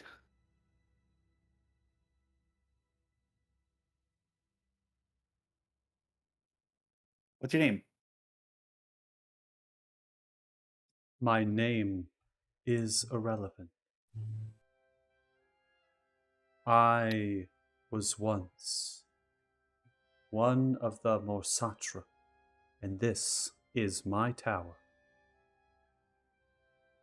You have trespassed. You all. Name of Grugash. Interesting. Why have you come here, little one? Oh, well, we're looking things to help us in our mission. Speaking of trespass, how do you feel about Grugash and his dominion over the marshes here?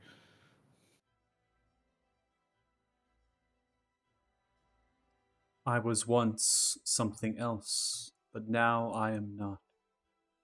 I am a servant to Orsavis.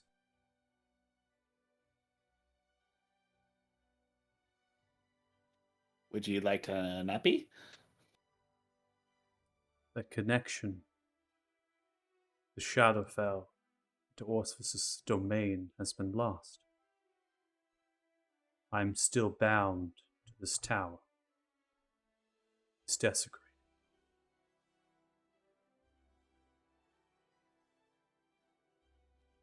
Is there anything we can do to help you? No, there was nothing you can do to help. My fate has been sealed.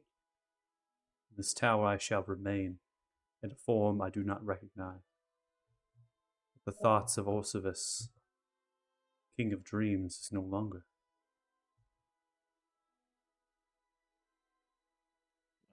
That's a boon.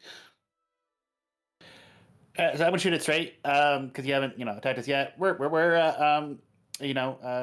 trying to take down Grugash, and we were looking for things that might help us. The automaton sits you down there. They both begin to walk back to the respective places, both of which begin to walk through the actual obsidian stone as if it is liquid and disappear.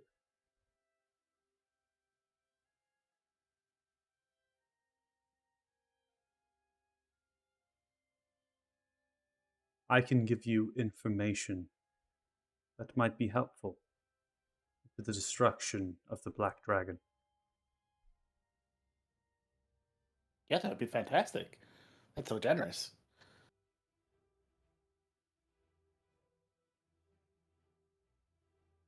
Come. Begins to hover itself, disappearing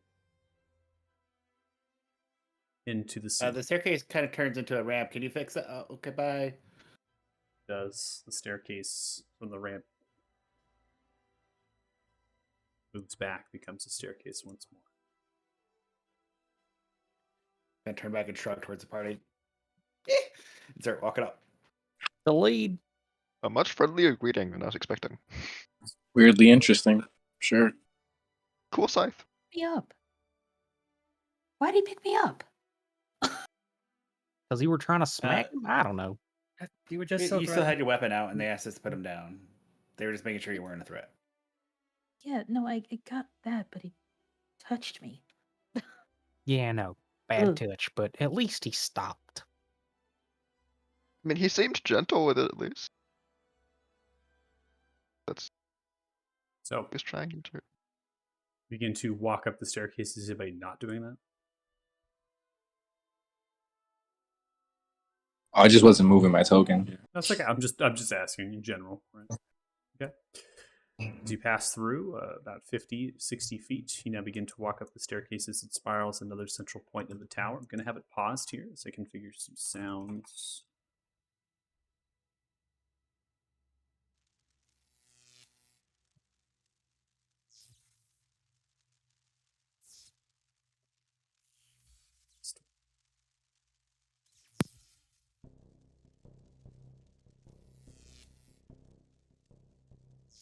Okay.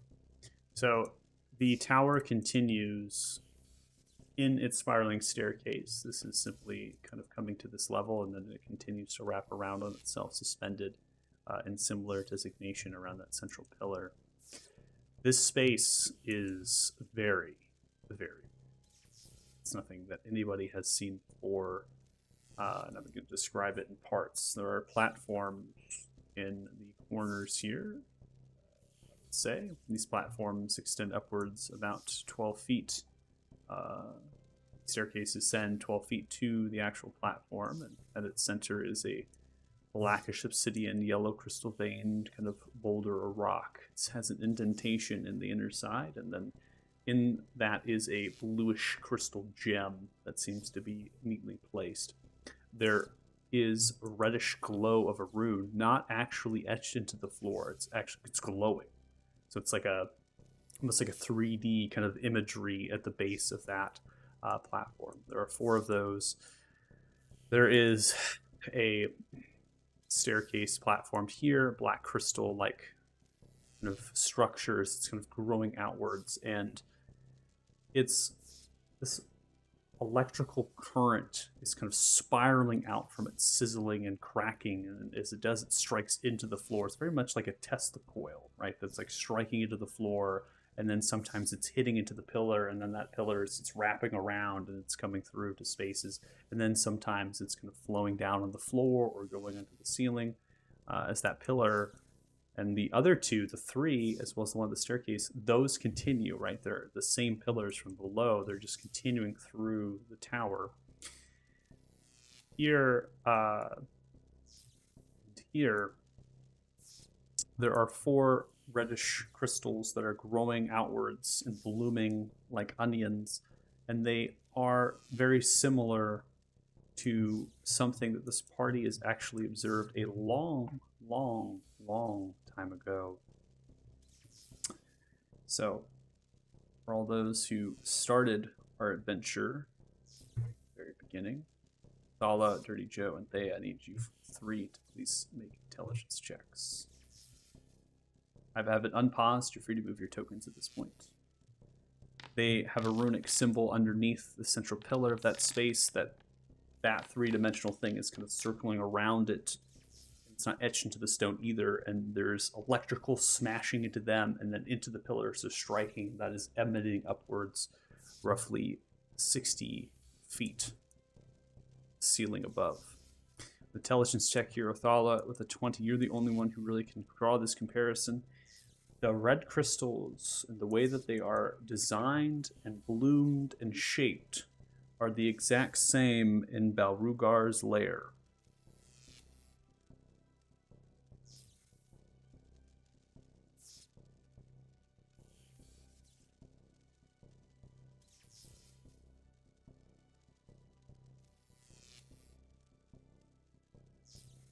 I'll whisper over to the other two.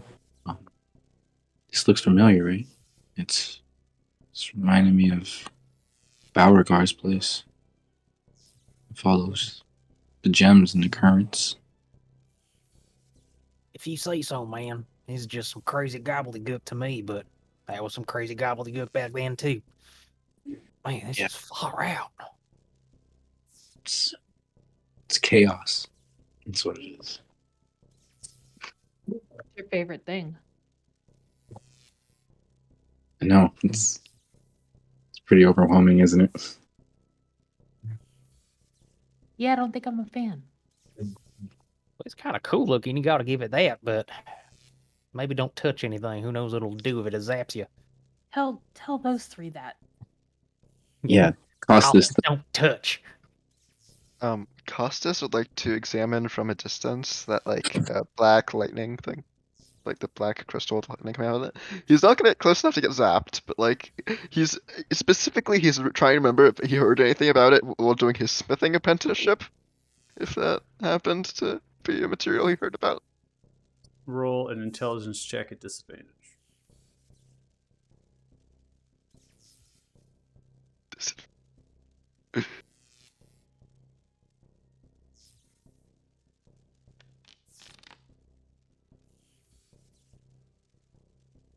Well, that didn't roll at disadvantage, but I don't think you could get much worse. I'll roll again. Nothing that you can draw is in comparison to your smith. You've never seen anything. Can't make a sword out of it. Okay.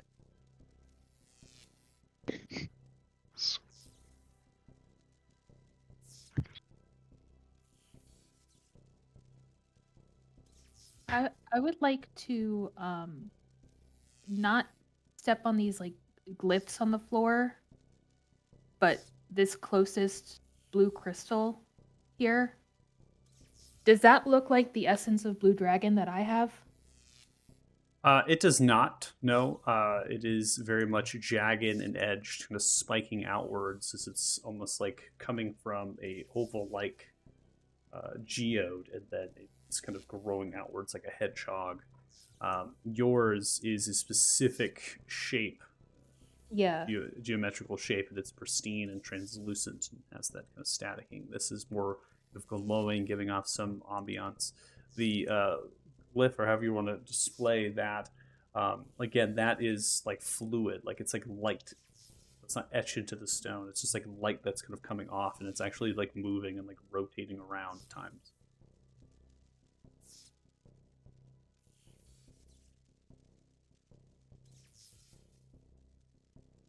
So do I see where shadowy dude bro went? No.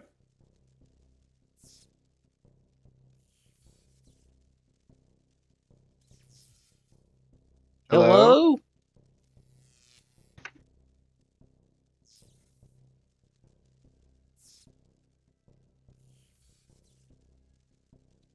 No response. Does it look like there's any sort of like way to manipulate these crystals? Raw Arcana.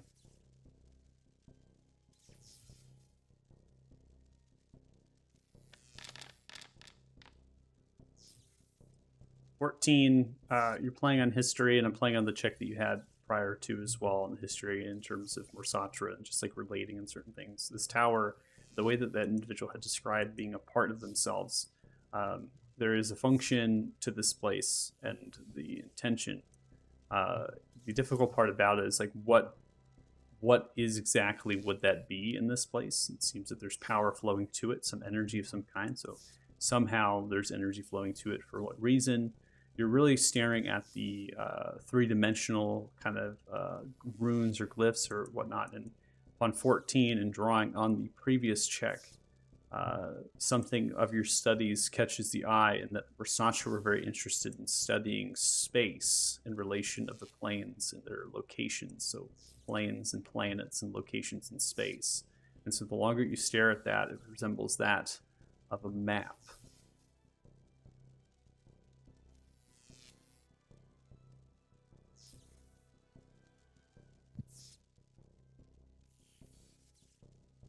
specifically just these red ones? Yeah, the red ones, they relate as far as the map, but again, I cannot. The check is not there. In addition, it's the function of how to activate, or more to what that is eludes you at this point.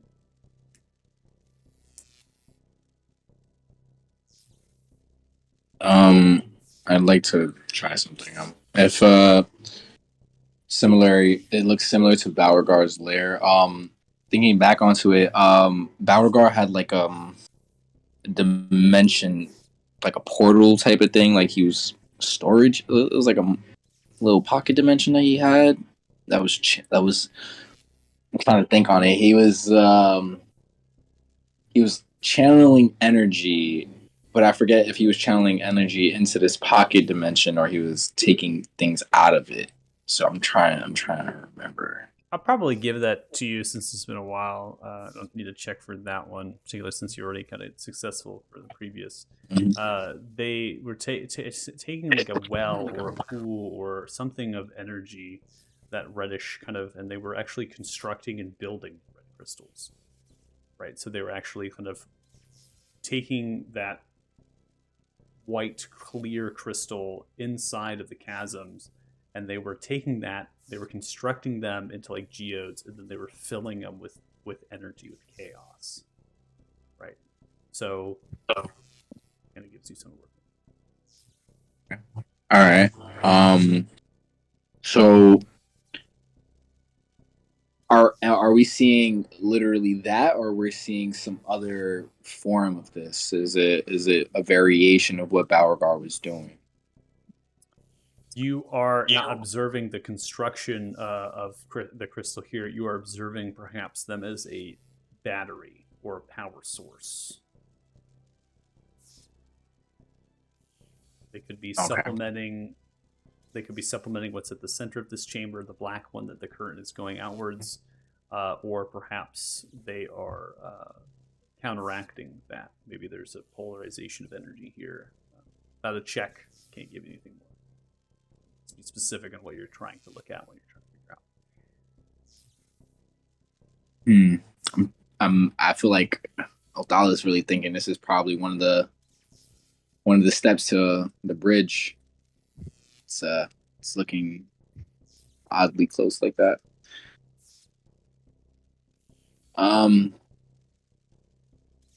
Ishra, do you recognize anything on this? Well, those runes down there, people that this place reminds me of, they dealt in planar research, spatial. They remind me of maps.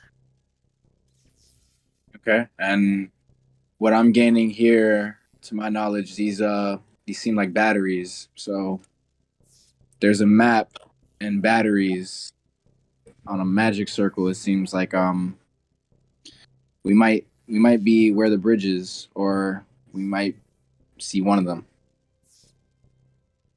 And also going off of what that being told us, this might be one of them that's leading to the Shadowfell. It could be.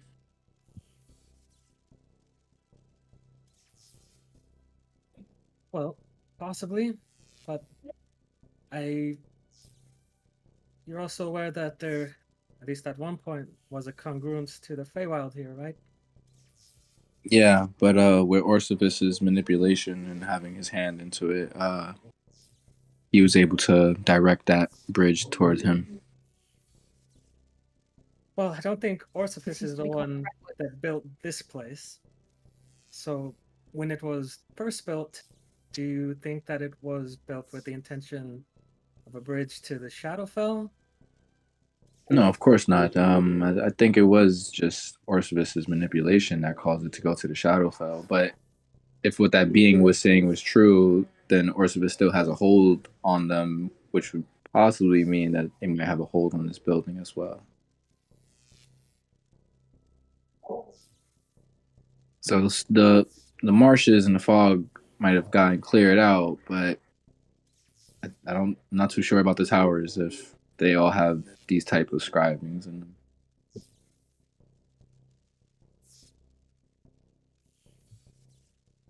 Hmm.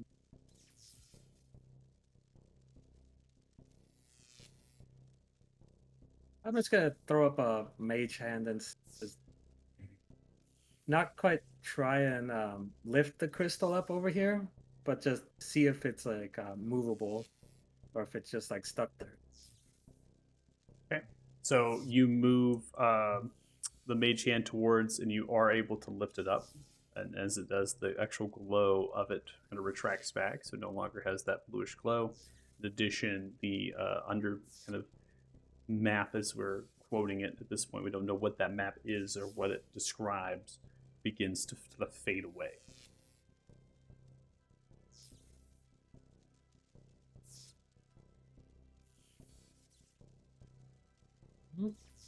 Michael, are the blue crystals on the top and bottom not glowing? The blue crystals at the top and bottom are giving off a dim light, so they are glowing a little bit. Just the same as the ones in the west and east, left and right. They're all glowing in the same amount. I will mimic Israel and use Mage Hand to pull the one on the left off.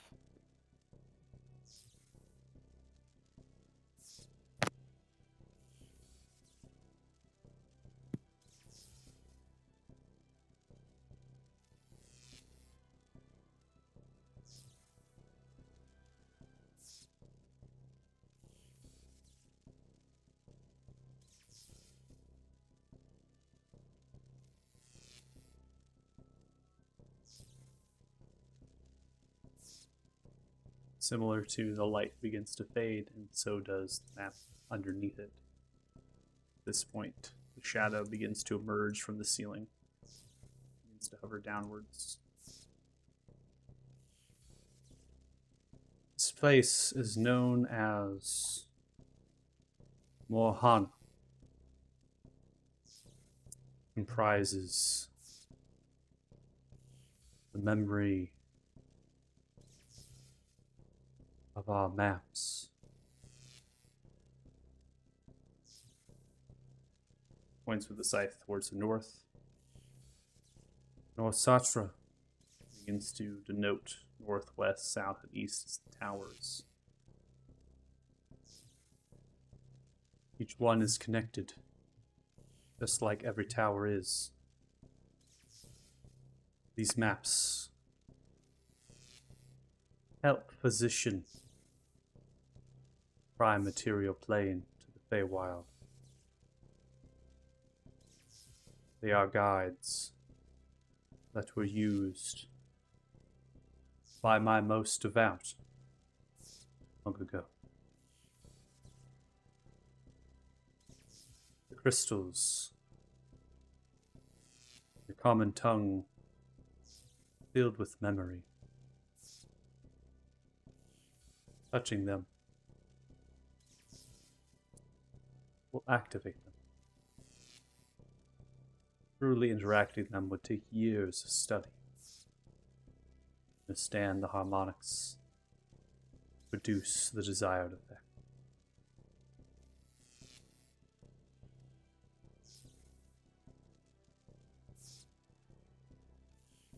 Is this the information about defeating Rugash that you offered? Or is this just something else?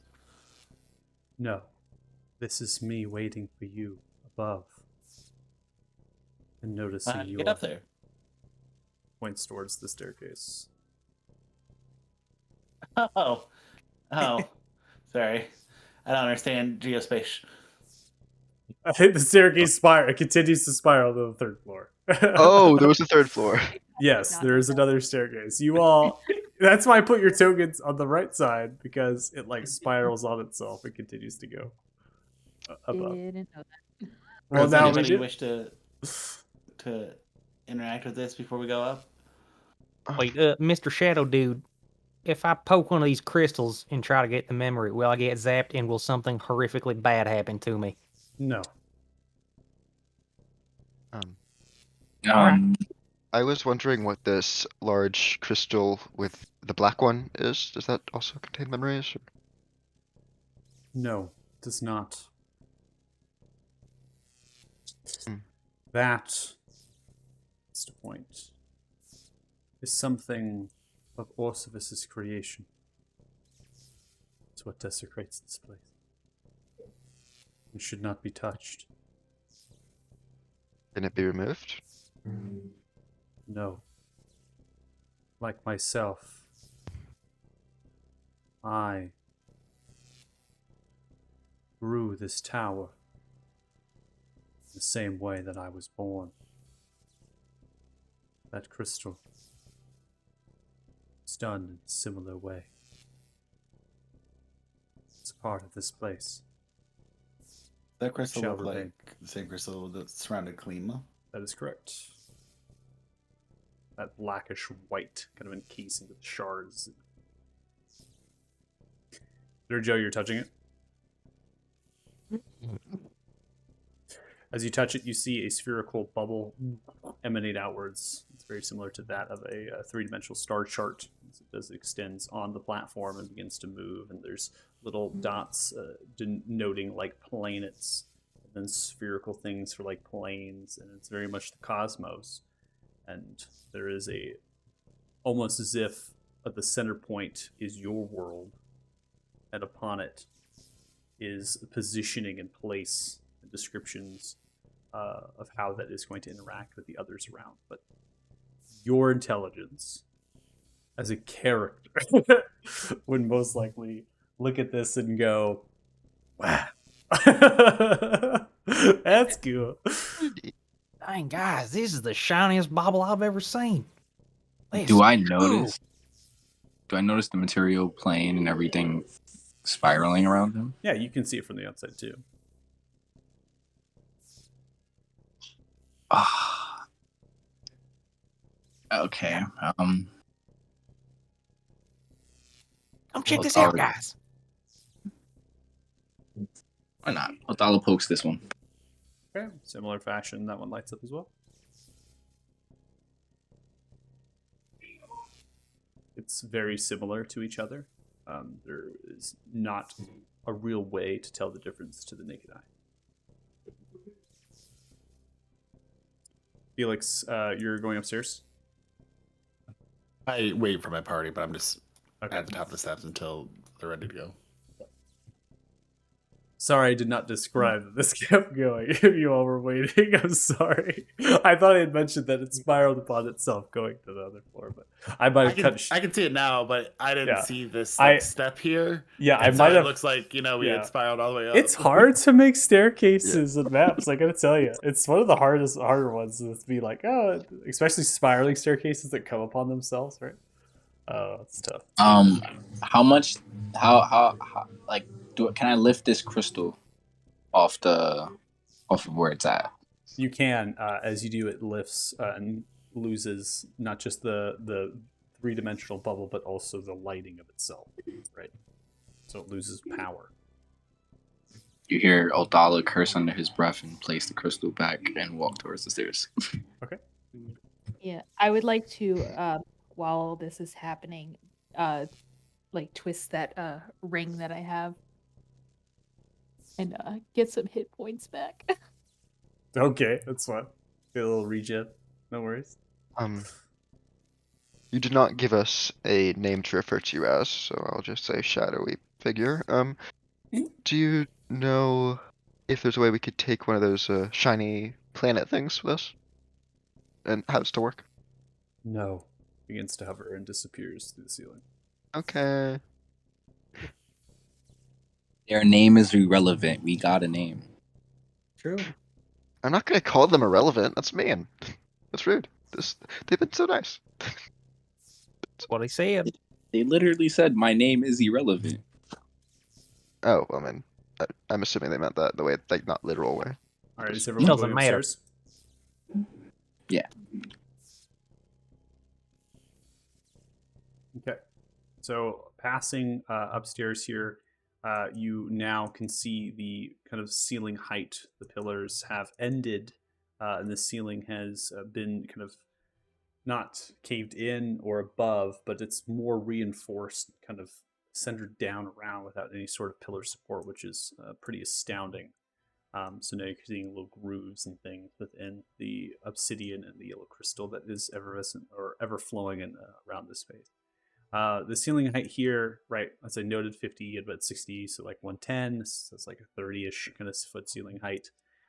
You can hear the sound of kind of the water, right? That is on the northern side of this space.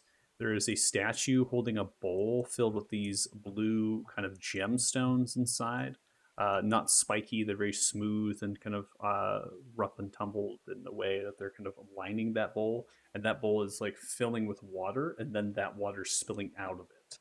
As it spills out of it, it fills the pool where the staircases descend to, and then it begins to build up and then funnels over the half wall of the bunker-like design, right? So there's like a bunker, right, where if you're looking outwards, there's a section of a window that continues wrapping all the way around that space. And so that is actually what's creating that waterfall effect.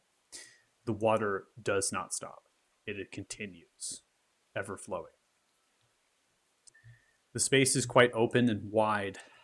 There is a central platform at the south side. Staircases ascend up roughly 12 to 15 feet. There are two large trigonal type kind of pyramidal objects on the back left and the bottom right, the bottom left and the bottom right, that are actually suspended by chain. They currently are upon the ground, and they are above these kind of glowing like rune things, but they're not moving either. So very much similar to that of the star maps that just been described, that three-dimensional kind of ring underneath them. This has that as well, but they are unmoving, and they're just kind of there, and that object's like sitting on it and suspended by chain for some reason. Now, on the platform is the same yellow veined crystal kind of obsidian rock, and that is kind of spiralizing around it. And then there is a pedestal at its center point, and in that pedestal there is nothing. The concentration of that yellow crystal produces a very much bright kind of yellowish light at that point, which is diverse compared to the green luminescence and the yellow dim around. At here, there is that of the same design underneath the blue crystal where the star maps were. That is almost identical and actually is a series of 4 rings, right? So you have 1, 2, 3, 4, and they're three-dimensional, but they're not moving. On the left and right appear to be 2 like lion or dog like statues, but they're amorphous or some descriptions. I didn't really have like an asset to fulfill what these look like. Just know that they are almost like kind of like hound things or extending outwards, and then they have an opening, circularized opening at the center point of like where their mouths would be, and inside are 2 of these opal colored orbs, and they're kind of held in by some physical or mechanical method. Shadowy figure, one of the more Satra here, hovers 10 feet above the south side platform.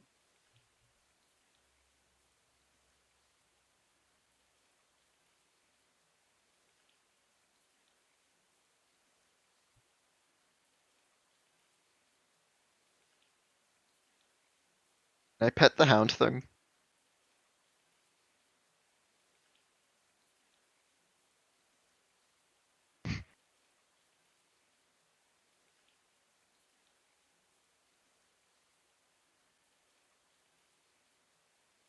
Nice place you got here, Mr. Morsatra.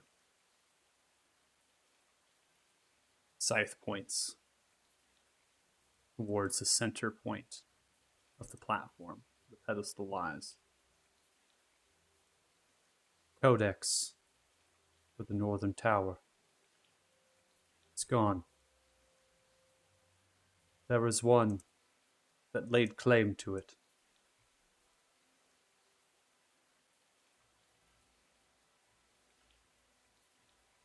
What was this? What is that? A codex? Codex is an artifact designed and empowered by pure chaos is what is responsible for this tower, the opening of the Feywild congruence. Codex was necessary for the bridge to form whenever needed.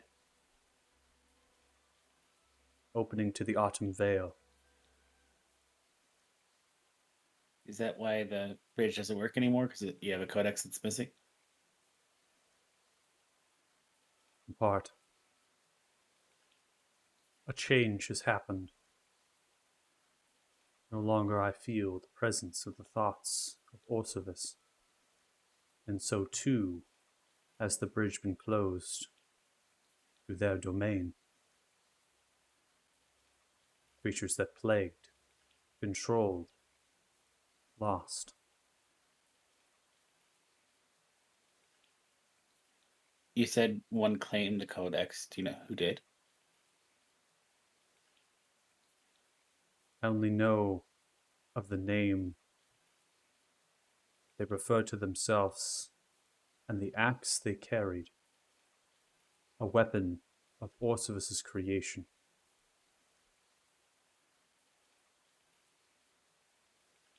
Their name was Soren.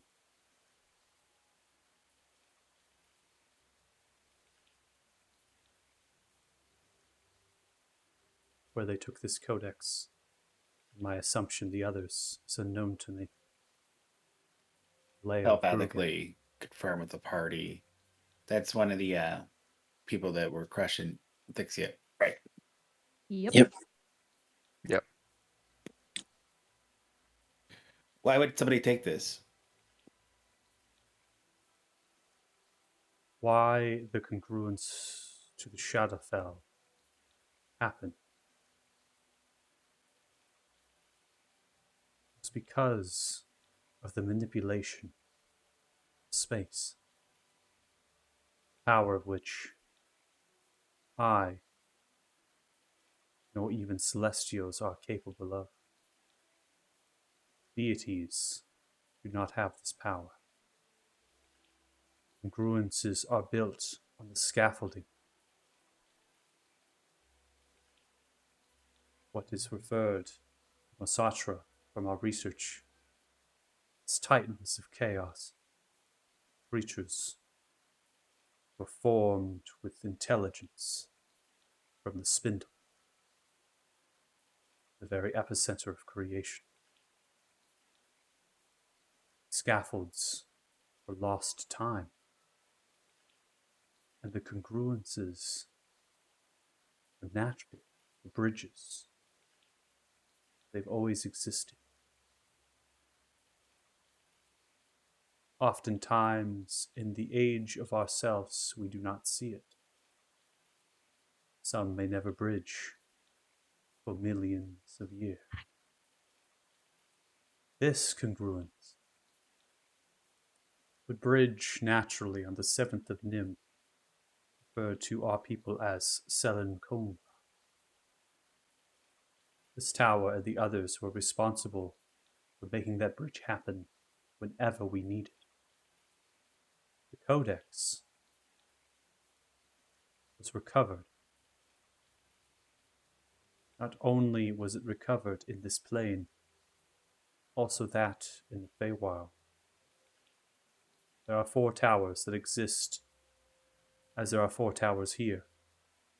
They exist in the Feywild around the Autumn Vale. They are to bring both planes and the congruence in perfect synchronous space. My speculation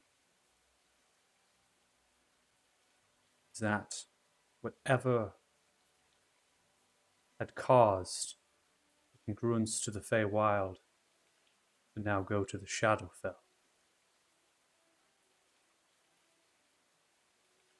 whatever had caused that to happen has ended.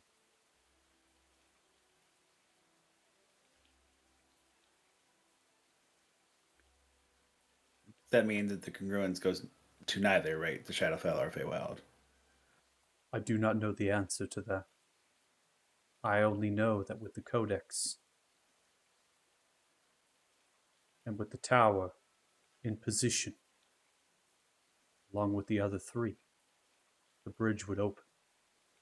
If the scaffolding still existed. If we could obtain this missing codex, would that be of value to you? It would.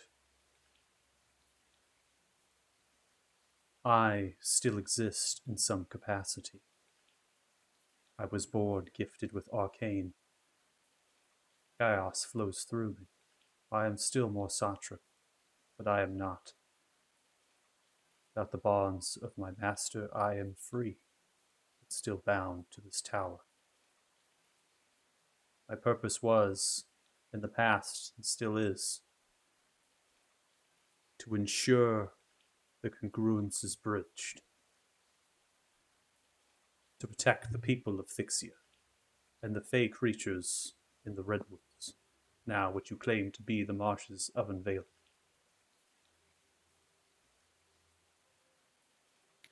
Are there others like you in each of the tower? There are. Are you able to communicate to them? I cannot. If we wanted to go and talk to them, is there anything that we can say that could keep us from, being attacked by their protectors, or something that we can, like a badge or something? I don't know, that would we say irrelevant send us and they wouldn't attack us. Sees the creature flutters down, pulls the scythe. Open the palm of your hand. Okay, yeah, sure. And I open the palm of my hand, sweating. Touches the tip of the scythe to the palm of your hand. As this mark begins to grow in pigmenting the flesh of your hand, begins to fill into a spiralized rune. It's filled with stars and moons. Well, thank you. Awesome. Looks great. I'm sure we have a ton of questions, but I just want to start off with what you think you can tell us that will help us with our fight against Grugash. And then I'll turn it over to the party. Grugash is sadistic and psychotic. Their mind is broken. They were born and bred in the Shadowfell. They have no home, nowhere to go. But another claims to be their master, irks, and sheds away mental barriers of Grugash's mind. This makes Grugash incredibly dangerous. Was a dragon put on purpose for the father. They are now unleashed. They are recovering from their disconnection. And in that recovery, they may very well be vulnerable.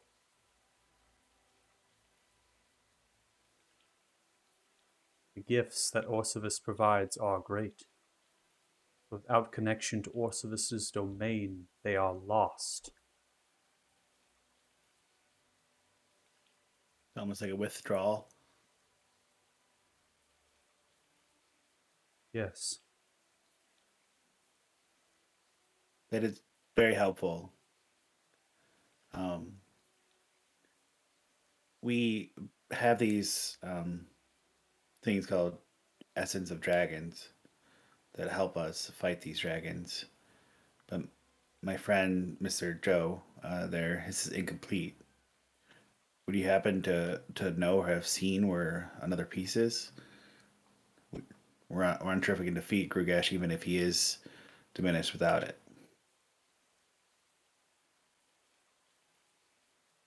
Artifact such as that should not be fractured. Neither should these towers. No, it shouldn't. I have not seen looks like this around. I am bound to the tower. My perceptions are kept to it. The eyes and the ears of the undead no longer roam. I am mute, and I am deaf, and I am blind. The outside.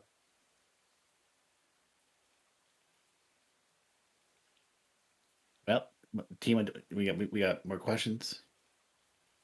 One comes to mind about restoring the codex and rebuilding the congruence, because it's currently set up to go back to the Shadowfell. If we were to bring that back to you and you were to install it again, would that let them reclaim this area as their own? Should it maybe stay broken for now?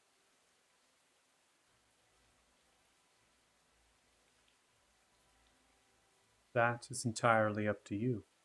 But I cannot say for certain to what plane it would go. I can only make assumptions, and I can only speculate. Best guess. Sides to your neck. What would you say? My best guess is that whatever had the power to manipulate the scaffolding has the power to revert it. But what motivation does it to pull, and why it does what it does?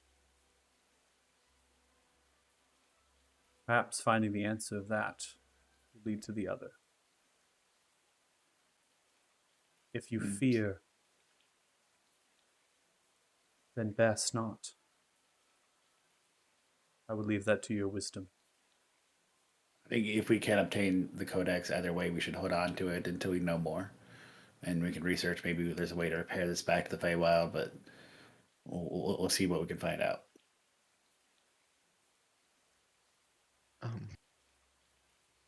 Would you happen to know? You do not know where the fragment is yourself, but if I mean, would you know or like be able to guess where it might be? Like, if there was one in the marshes, is there a specific tower it'd be more likely to be in, or would it be in Thixia?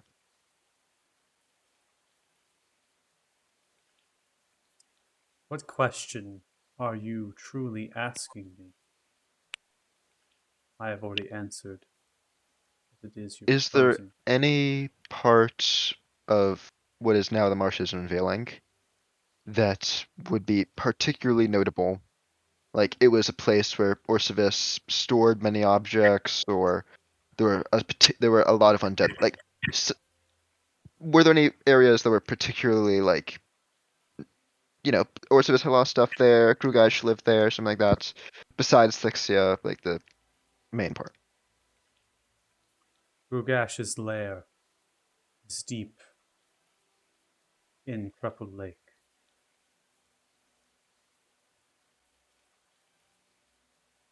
The undead forces congregated mainly to the north and south of that lake.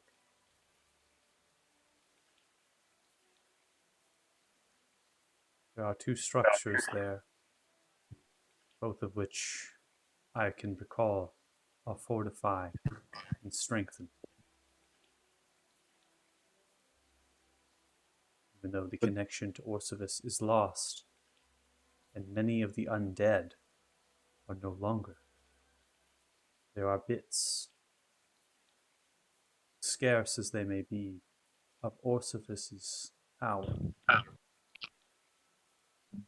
Trusted servants. They would still have command in a small capacity, and the undead would walk.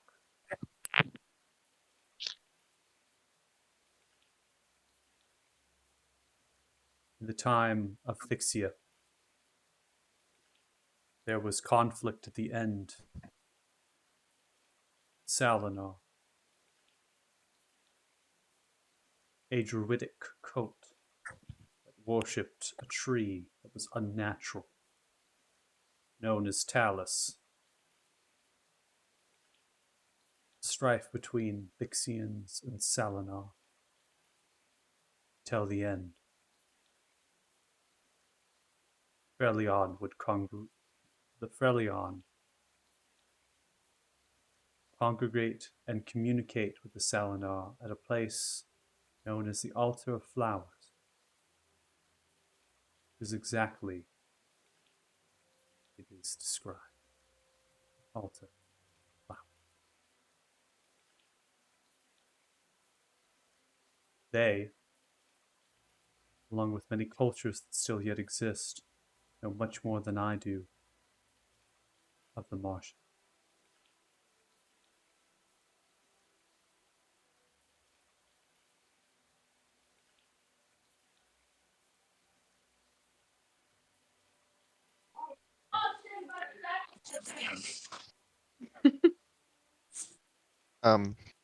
I only have one last question. People have more, but do you know much about the relationship between Orcivis and the inhabitants of the marshes, like the inhabitants of Mukluk or Every? I believe those might still have people living there, or The humanoids. Mukluk are frog people. They are united under their king, King Muck. They do not speak, nor do they interact with others. Their land is swallowed by water. The undead dare not walk, but they cannot go.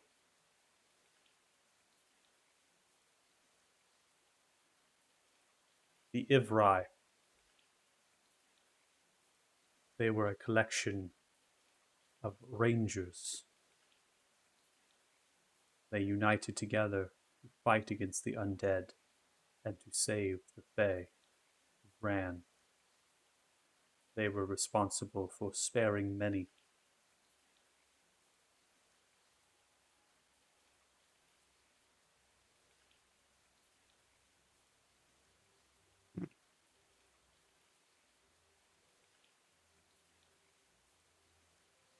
Thank you. That's actually very useful information.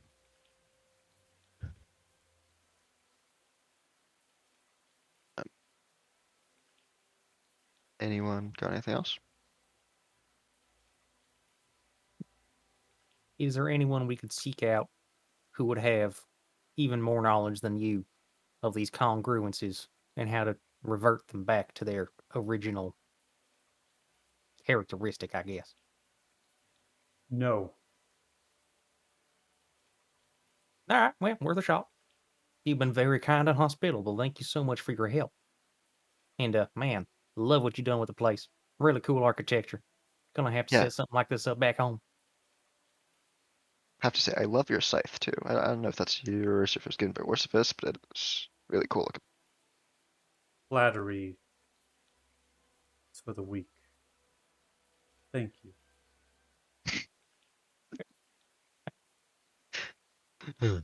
I have a question. Would you know what's underneath Dixia?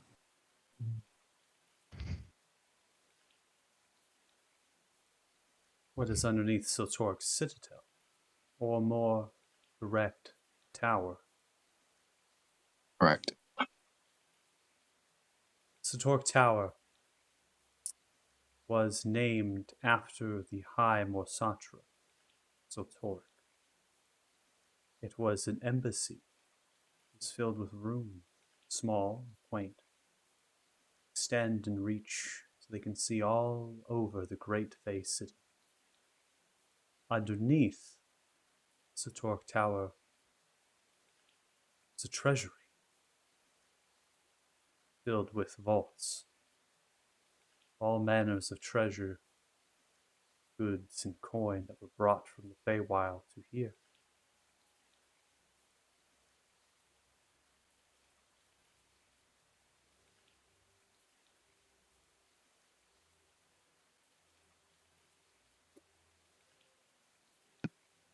And those were some of them. Were they artifacts to help control the congruence in the bridges?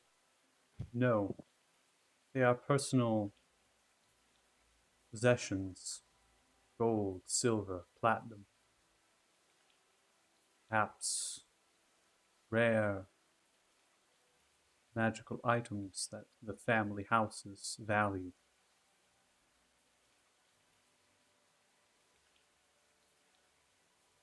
Okay, very very useful. Seems Appreciate particularly that. seems particularly useful for your paladin, who is extremely Honestly, greedy. we don't even know if he is a paladin. You know, he Yeah, I just was gonna say. has like none of the values. He just Yeah. hits things really hard, so we keep him around. Absolutely. It's more roguish. This is More not looking roguish like than that. roguish. That is entirely me. Comes That is from a noble Costas- house that is like super wealthy and is like, yeah, baby. He just gets drunk, gets high, and wants to steal everybody's goods. Literally makes no sense. Costas is You have not all the money you reacting at want. all to that. It Yeah, is Costas- astounding Oh, to it's me that Lucas the is paladin reacting. is more steely than me. Lucas is reacting to it. I see. That's Gotcha. not Costas. That is entirely me. Yeah, it's Although entirely Costas's eyes are super dilated, but he's not quite as animated as me about it. Gotcha. That's he's not quite as animated. So Well, thank Well- you so much. We'll leave you be, and if we can find a way to help you, we'll return. But Of thank course. you. It's really helpful. yes, thank you are so more much. than welcome to rest in the safety and sanctuary of my tower. But it's very good to know. I don't think we need to rest at this moment, but are we able to come back and rest later on? You may. The doors will open for you, and the automatons will protect you. Great.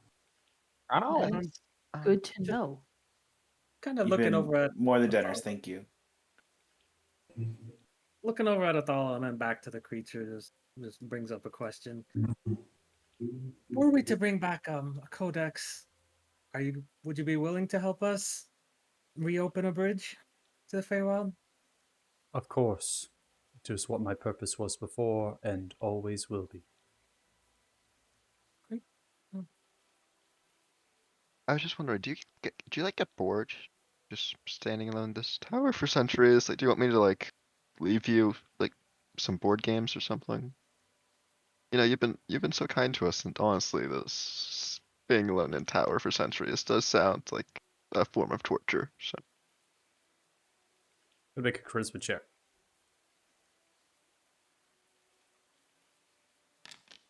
um,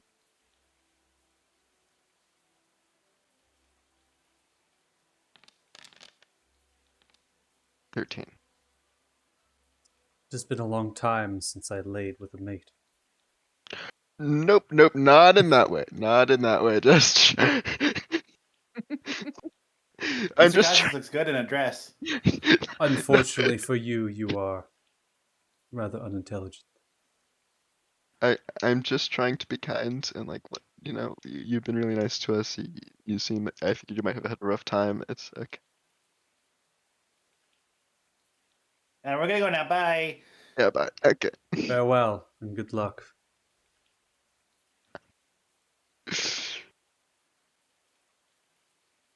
I start leaving. Okay. At this point, I'm going to activate that map so we can get off of the tower maps here. Given sanctuary and refuge potentially in the tower, not needed obviously. Begin to go down the spiraling staircase, probably to the first floor at that point. The figure, the Musashi, does not follow you. Seems as though they're just going to stare on as you round down from that third floor. And at this point, if you want to make some final remarks or comments to each other, make conversation, you're more than welcome to spark that. And then after that, we'll close out the session. So guys, keep your eyes peeled for some shadowy Feywild babes. Our homeboy wants a girlfriend.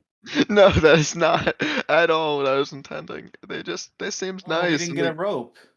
We gotta go measure what size he wants. No, bro. No, just seriously, let's be honest. I don't know about you guys, but being left alone in the tower, just automatons and like a cool scythe for like hundreds of years seems terrible. I don't know, like I figured maybe we could leave them like some dice games or something. I don't know. Well, he told you exactly what he Maybe we wanted. can bring some halfling green back to him. Yes, actually, that might be really fun. I I feel don't like think he eats. They told you exactly what they wanted. Yeah, that was yeah, but Hard I'm not pass. willing to. I'm not willing to go quite that far. Okay. I will. I will also state that their pronouns are she, her, and they. Yeah, Oh. they were. Also, just throwing it out there.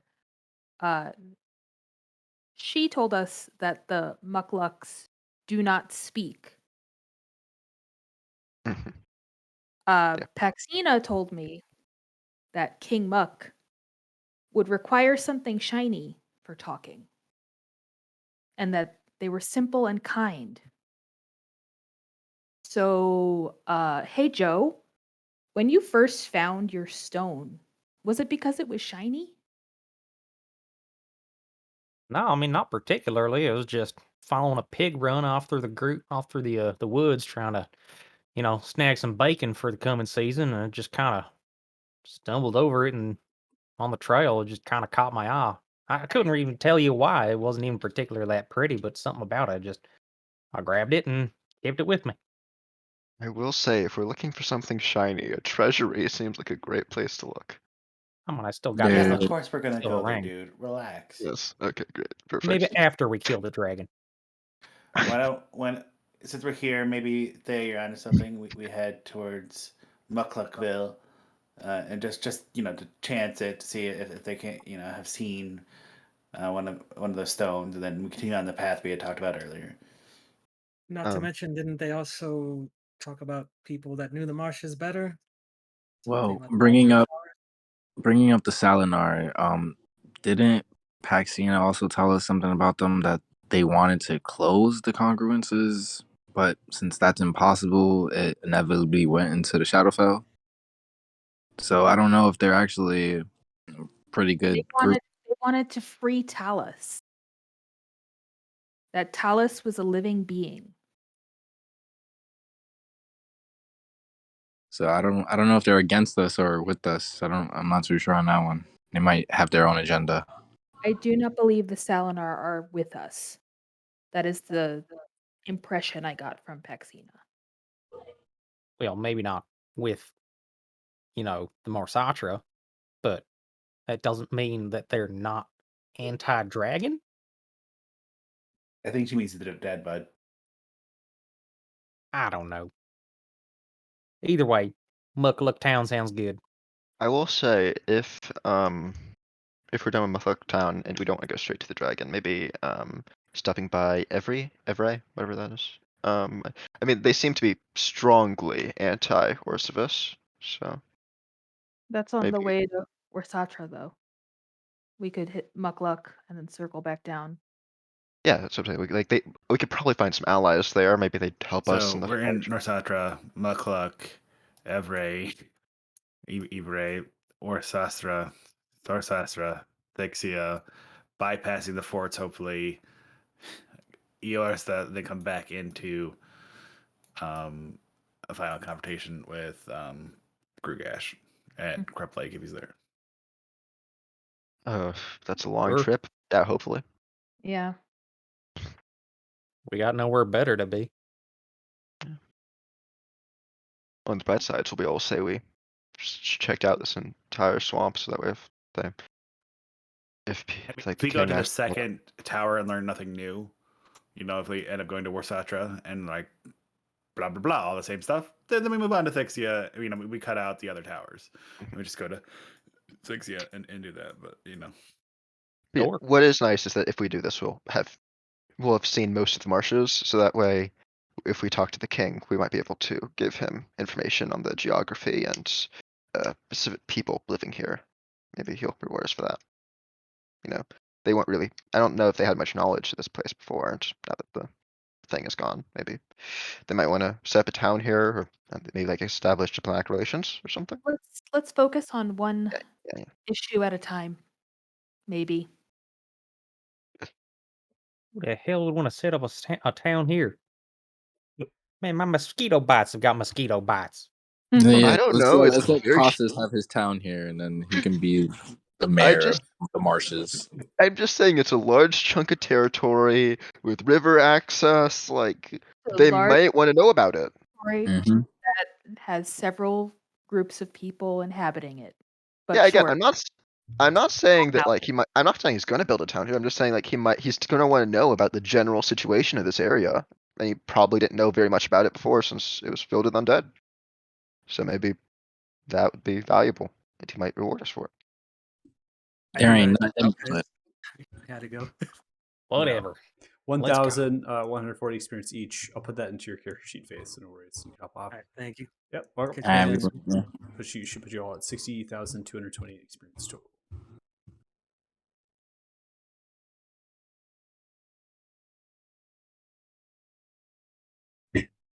All right. almost level 10. Right. So, if you are watching the stream, thanks so much. Really appreciate it. Sticking with the Wayward ones here and getting some information. I honestly thought that you all were had very surprised looks on your faces that I was not being cryptic or vague. So I thought that was really interesting. It makes me like, oh look, someone's actually giving us straightforward answers to the point. No riddles, no nothing. Wow! I thought it was super. Never happens. Tomfoolery is this? What I mean, tomfoolery. honestly, that's shocking. I was So trying to like shocking. break the fourth wall and be like, you seem all surprised that someone in this entire campaign would give you straightforward information and answers. Seems like your DM is truly a dick. But This is. did break the fourth wall. We'll be back hopefully next week for another session of the Wayward Ones. So Saturdays at 4. So join us then. Really appreciate it and have a good night. So bye. Bye. Bye bye bye bye.